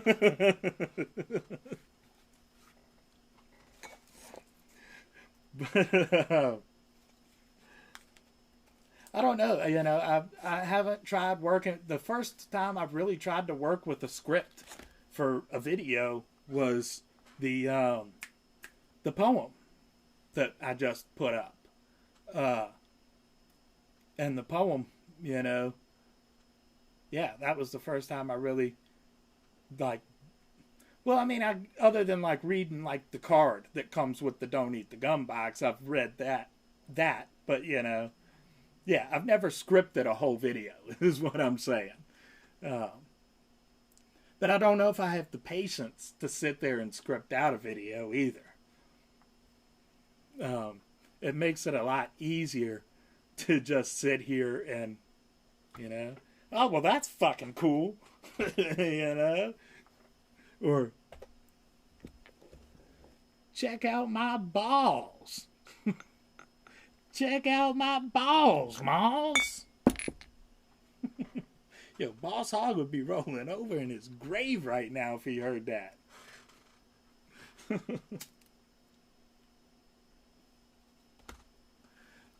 But yeah, they I don't know. Maybe that's something worth exploring. I mean, if somebody wants to send me a test script, or you know, if somebody wants to try writing a script for something and send it to me, you know, you can send me a script. You know, I can't guarantee that I'll do anything with it, but you know, if you want to send me a script, send me a script. The worst thing I can do is look at it and decide that it's too long, or and, ignore it, or, read it and decide that I don't like it, or that I do like it but don't want to do it. Something along those effects. I will never not look at a script as long as it's not like a, you know, 400 page essay and shit. No, we don't got time for that.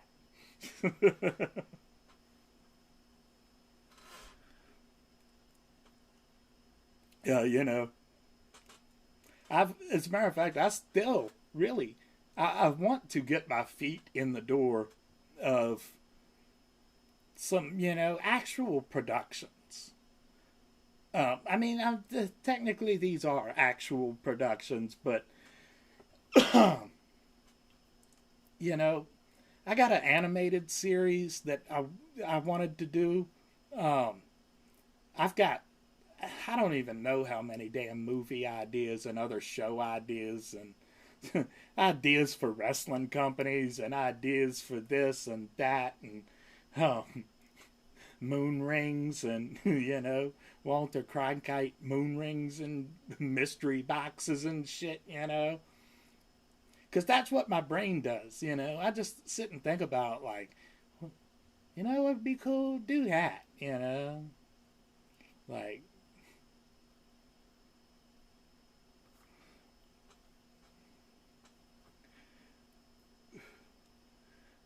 the well, I guess I'll just go ahead and spoil the title at least. Um, the animated series idea that I had was called Mr. P and the Little Dudes, and it'd be about Mr. P and his little dude band, and every episode would focus something around the use of catnip, with stoner humor implied. Stoner humor applied, but it's Mr. P and his little dudes. And at the beginning and end of every episode would be Mr. P and his not so little human. Except the only words that the human says other than trigger words are blah.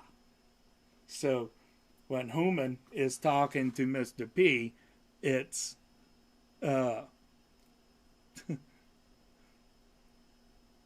it's just blah, blah, blah, blah, blah, blah, blah, blah, blah, blah, blah, blah, blah, blah, treats.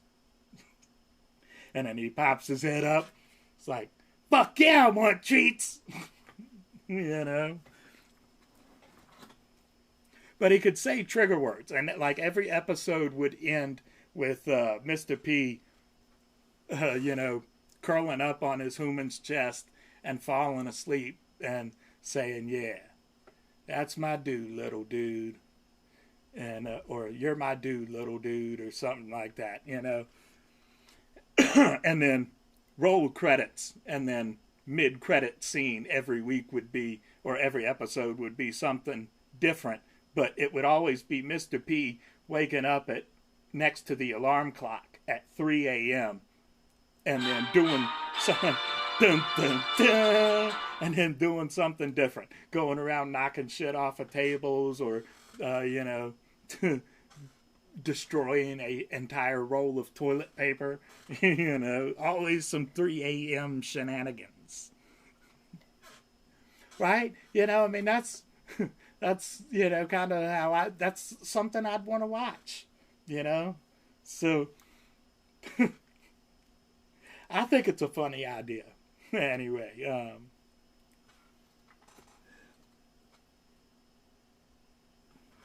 and I've got ideas for serious shit too. And like my idea for a short film was called Tutorial: House Prepping Your Pet Zombie. And I'll just let that speak for itself. Thank you, man. Yeah, and I've got two more that I recorded and I want to do. Like I said, I haven't written anything in a really, really long time. But I do have a ton of stuff. I don't know where the original notebooks are anymore, but fortunately, I posted a bunch of stuff on a website, like 2002 or something like that. So I know where to go find a lot of those old poems. Um, so, I can try to sift through the bad ones and do the ones, just the ones that I think are better, I guess. Um, the definition of sex, I think, probably have to put a, what do you call it, NSFW tag on it or something. Not that it's not a safe poem to play aloud at work. It's not a not safe poem for work or whatever the hashtag is. It's really lethargic isn't either. I mean, but lethargic for a completely different reason. Lethargic is just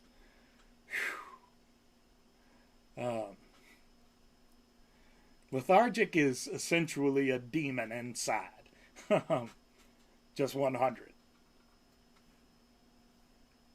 And that was a lot of my old poetry. My old poetry was all over the place. It was, some of it was just super dark. And because of the way that I write, abstract and tend to disguise real things in abstract imagery, I guess. Like hiding details about my hallucinations within poems.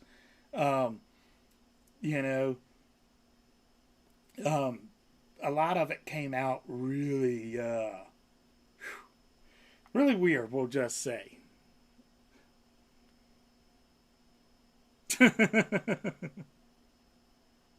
Yeah, you might not. I don't know. Thank you, man. I appreciate you. And oh, I'm sorry. I've done spilt a single ash onto my iPad. Um, Poor iPad.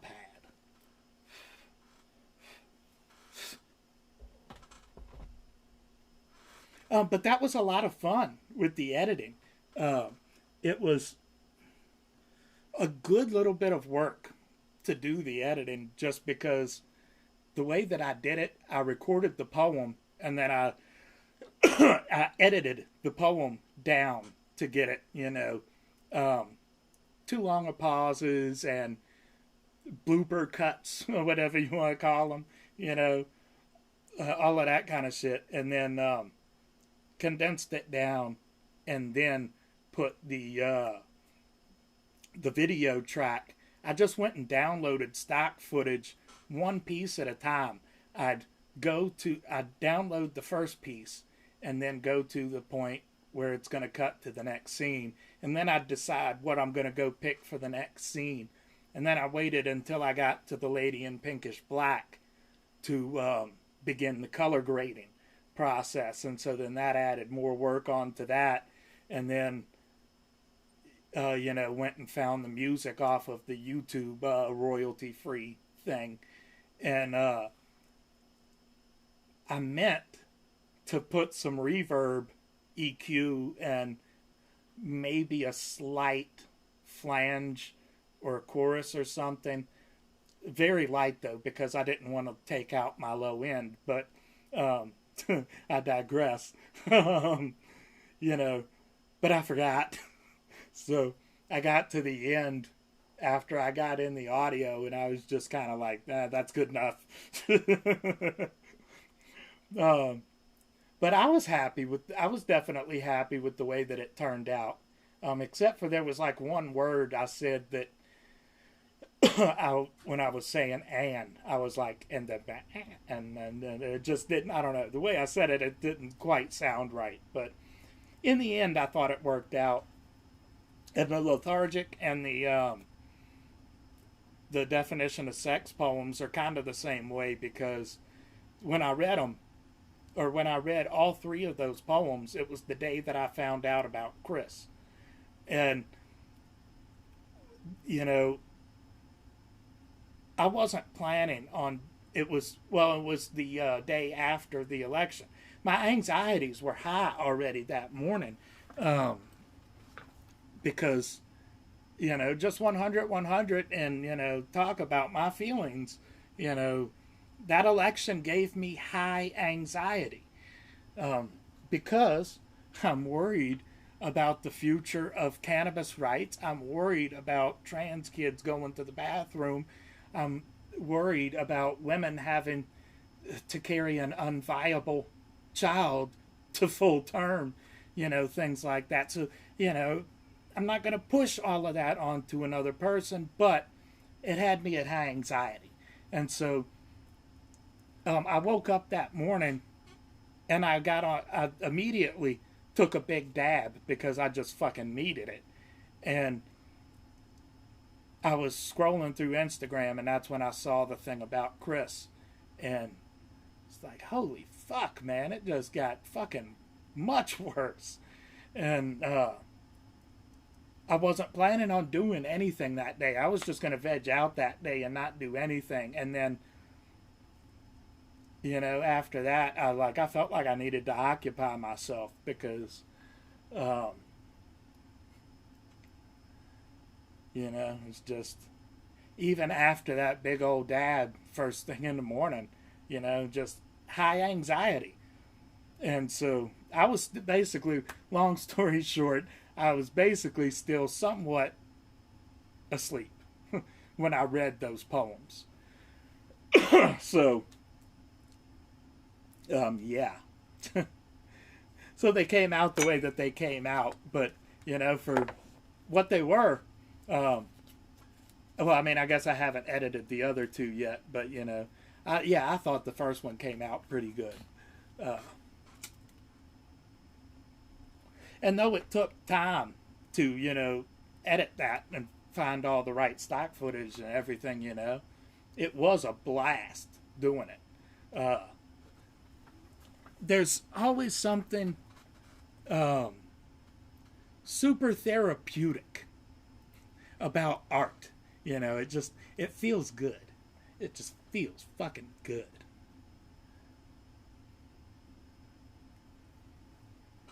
I thought about doing that, but there's a lot of reasons why I don't do that.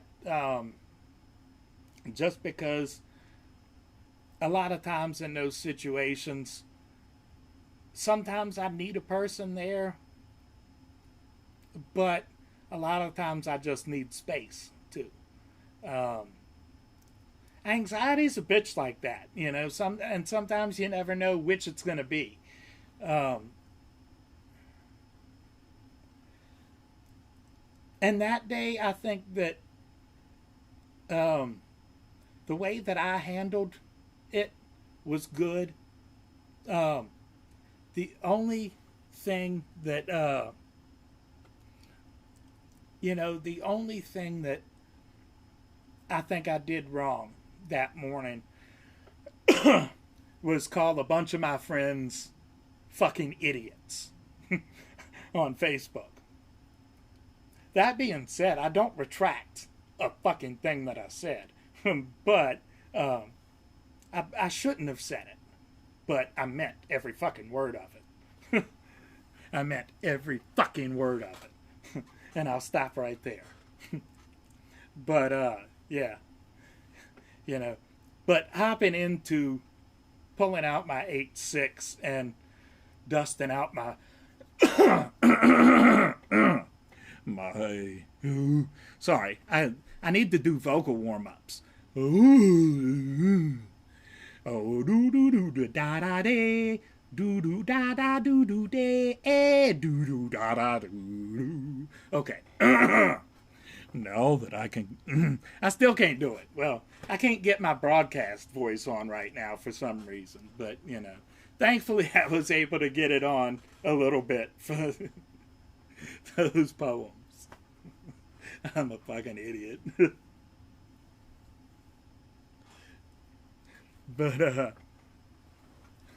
But But yeah, that was a lot of fun. You know, I like doing artsy stuff. It's just I suck at just physical sketching. You know, so bad. Yo, what's up? In the hoose, what's up? Thanks for coming by.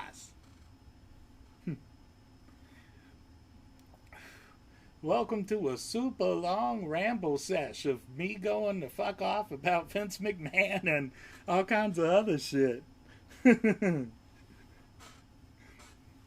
uh, yeah. But, oh shit.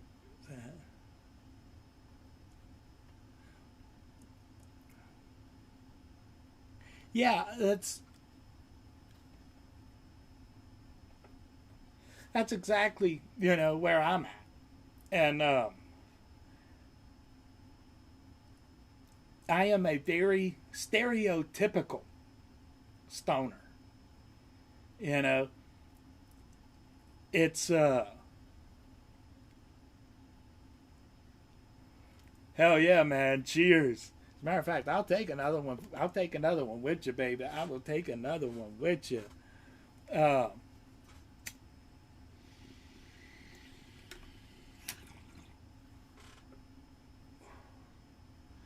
oh yeah.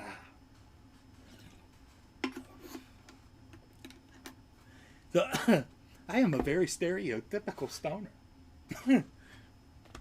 And I know a lot of people don't like that. You know, a lot of people. I'm not going to name any names or anything like that. I'm just going to say a few people in the movement um, don't like that and think that I'm setting a bad example or whatever as legalization is happening in Virginia. Um, but I disagree because, yes, I'm a stereotype, but I'm just who I am, you know? And I get stoned, and most of the time, I don't want to be productive. I sit around, I like to just get stupid and goof off and make fart jokes once in a while, you know? And dig on a big fucking pizza or whatever, you know? I fit that stereotypical stoner role. I enjoy all of that old school stoner humor, Cheech and Chong, and all of that shit. That was, you know, the shit that I grew up on for the past 30 fucking years being a fucking stoner. Um, but, you know, yes, some people on the opposite side of that are going to say, point at me if they see me and say, you know, see, this is why we can't let people just go out and choose to get stoned or whatever, you know. But if I'm not here, they're going to be pointing at somebody else. So, uh, you know, you know, long way of saying that, yeah, I'm the same way. I got lots of ideas, and you know, part of the, well, I don't know, part of the reason I don't have the motivation is also just because I don't have the resources. You know, like for the animated series, I think that that's a great fucking idea, but I can't do that shit by myself. I can't do the animation. um, I'd probably have a hard time doing the script. I've got a lot of really great ideas for the script. I've got the entire first episode really thought out in my head. Um, but putting it down onto paper or onto the phone is a little bit more difficult. Um,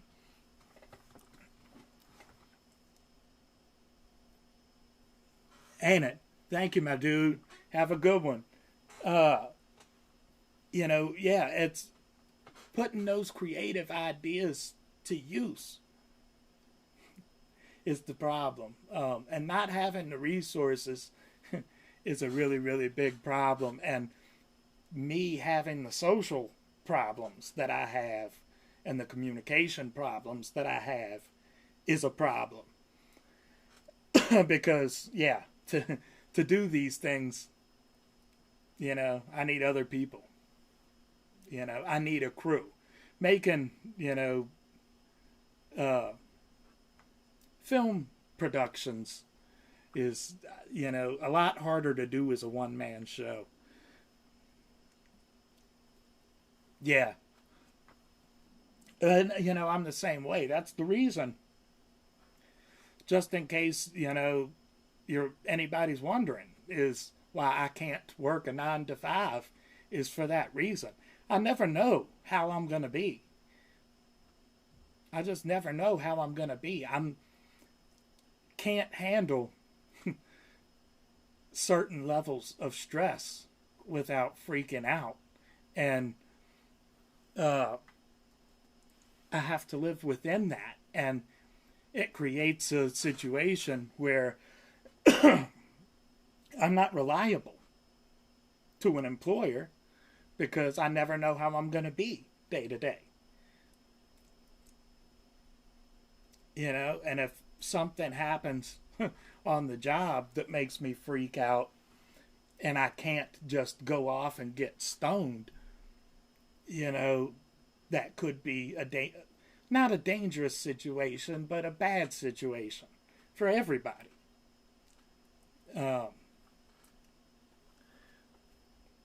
But, we understand because we deal with anxiety and depression,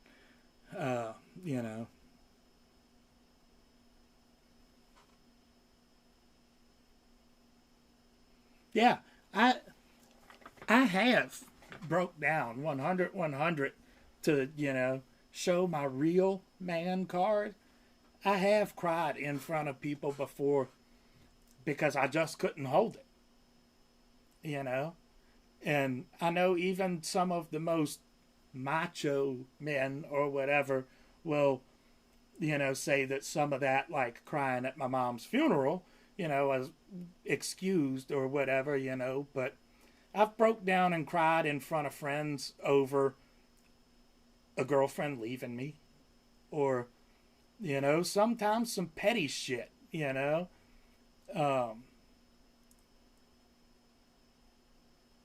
because that's the thing, people have their expectations of how you're supposed to man up. And, right, and the bigger problem is the mental health of it because, when you're in a corner and the people around you are just pushing you back into the corner and making you want to go back further into the corner, how the fuck is that gonna help? Like that was my whole big thing with the Babadook, because that's at least that's what I got from the Babadook was, you're not dealing with it, so it's gonna fester up. And it's okay to not be able to handle the day-to-day to things well. It's a bad place that it leaves us in, but the place that we're at is always the place that we're at. And so, sometimes things are what they are. But, you just got to keep moving. That's literally all we can do in life is just keep moving.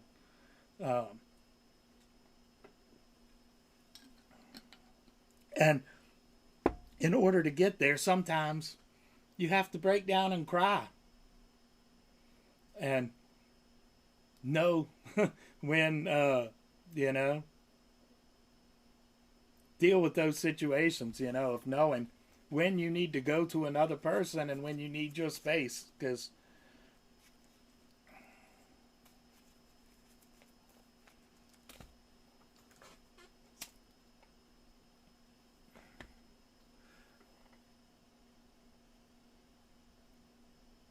oh, why am I reading it over there?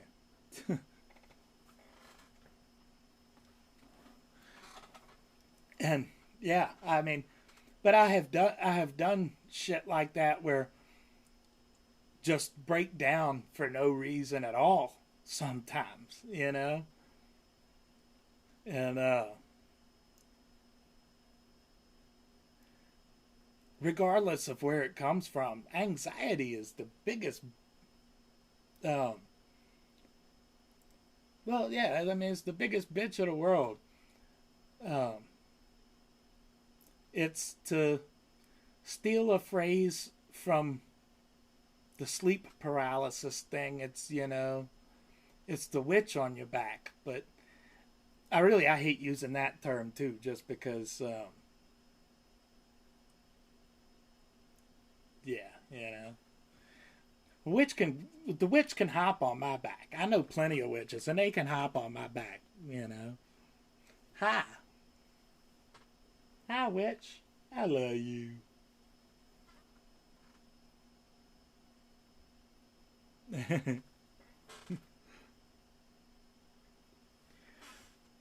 I've actually had that though, the sleep paralysis demon. um, I've had that I think 3 times. Um, and the last one was actually triggered by the Geodon. When the doctor had tried me on Geodon, and that shit was horrid, man. Oh shit! I won't put this up here again.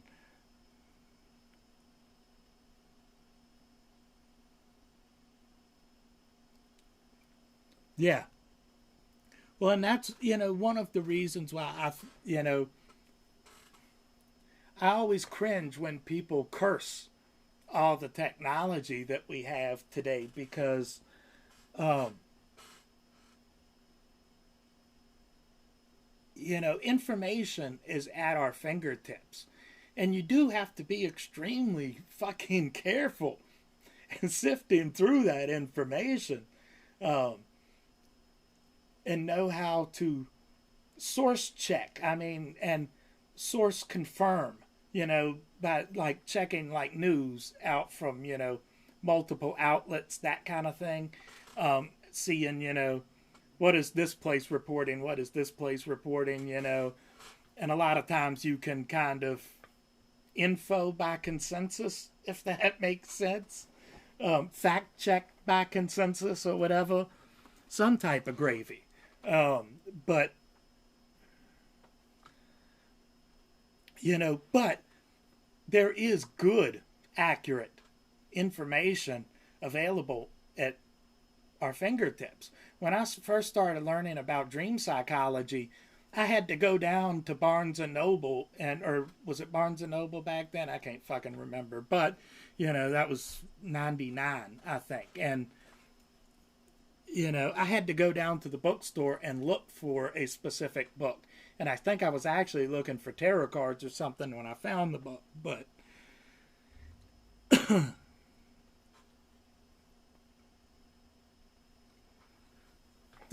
yeah. Mine was the first one that I had was just at first it was comforting. Like it felt like somebody was just like laying behind me. Like I'm the little spoon, you know. I like to be the little spoon once in a while. And it was comforting. And I don't know, it wasn't anything specific, but it just started to feel more intense, and I was still like in halfway in that dream state. So like I don't know if I'm awake or asleep, but I'm starting to wake up, and I realize, wait a minute, what the fuck is going on here. And I can't talk, I can't yell, I can't do anything until I fucking finally muster up just enough energy to start to squeeze, and then it slowly starts to like dissipate and disappear, and never went back to sleep and woke up again or anything like that. It was just straight up sleep paralysis. And I've got another crazy story from when I was a kid. I think I talk about this in that Stoney Shaman's Corner, where we were. I don't know, maybe 6 or something when I had this dream. Well, no, it might have been 7 or 8, but anyway, we were sledding down this big hill they called Suicide Hill at Gypsy Hill Golf Course after a snowstorm. So we're all going down the sleds on this big ass hill, and I get down to the bottom on my sled and just go flying off the edge. And all of a sudden, I'm just falling and floating into like nothingness until I come to watching my ceiling as I fall back into my body. And same thing, that I didn't go back to sleep and then wake up again or anything like that. You know, it was like an straight up out of body experience. And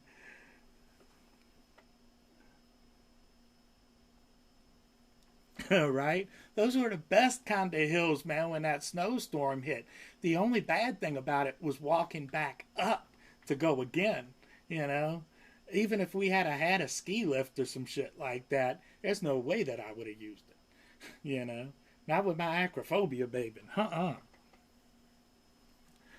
But, you know, I think that there's probably some type of connection between both experiences or both types of experiences because, you know, I do truly believe that, you know, there's some type of, there's another plane, I guess, is the best way to say it. I don't want to, you know, say with any definity what anything beyond this world is, just enough to say that I think that there's, you know, there is something to the idea of there being another plane of existence. But what that is, I'm not entirely sure. But maybe it's just the strings of the multiverse, you know, and we're all traveling along those, what is there, 11 strings? And, you know, we're just vibrating down here. We're just vibrating around and shit. So, you know, there's some type of connection between the conscious, the subconscious, and the multiverse.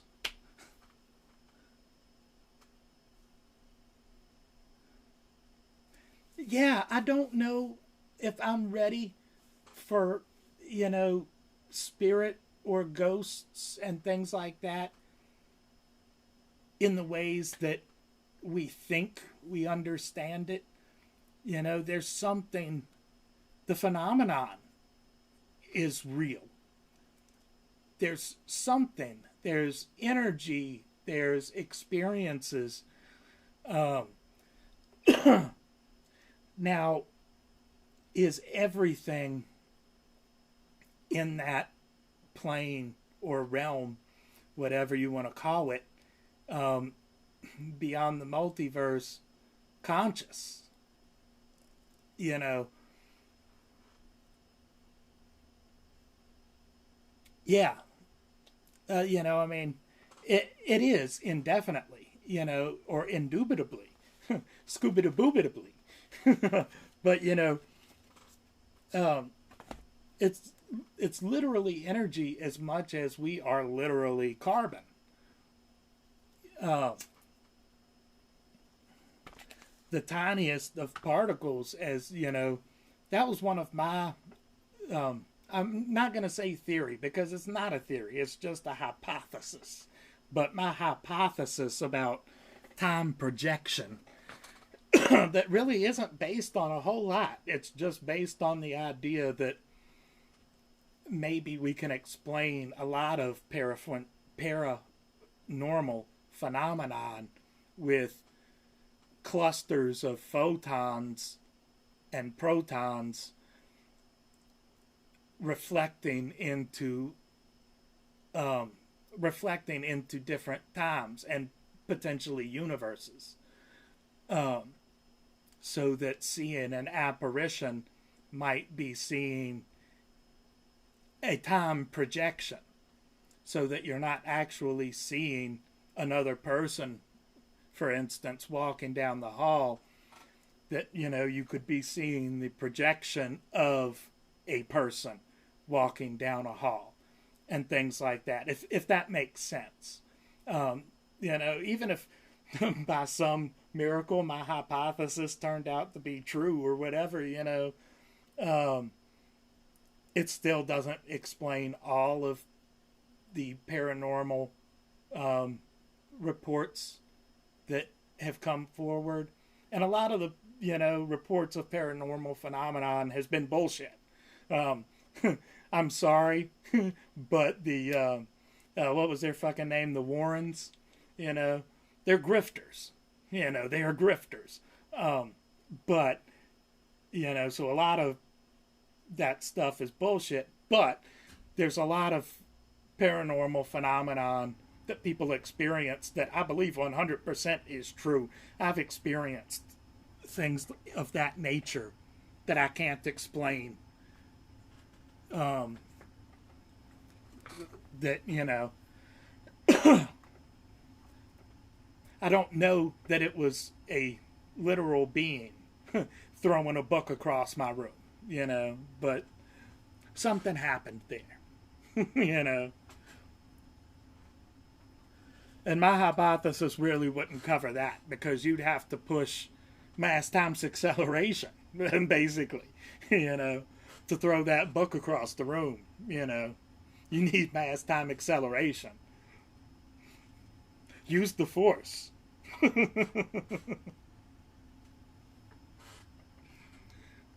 I'm sorry for the math joke. God, I'm sorry.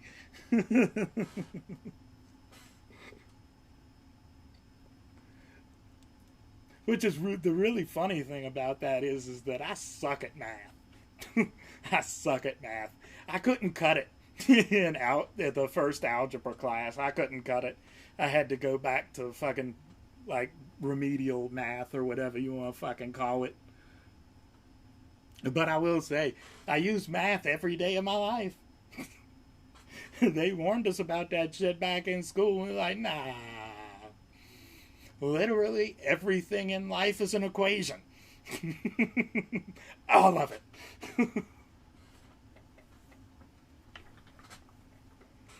You know, all of it. It's all an equation. Alright, I'm going to run my Stoney rambly ass the fuck out of here, I think. It's been good hanging with you guys. And, you know, being able to just get shit off my chest and ramble and hang out for a little boot. Hang out for a little boot with me. Hang out for a little boot. Cut, edit, and slice right here. It's good to hang out for a little boot with you dudes. Cheers.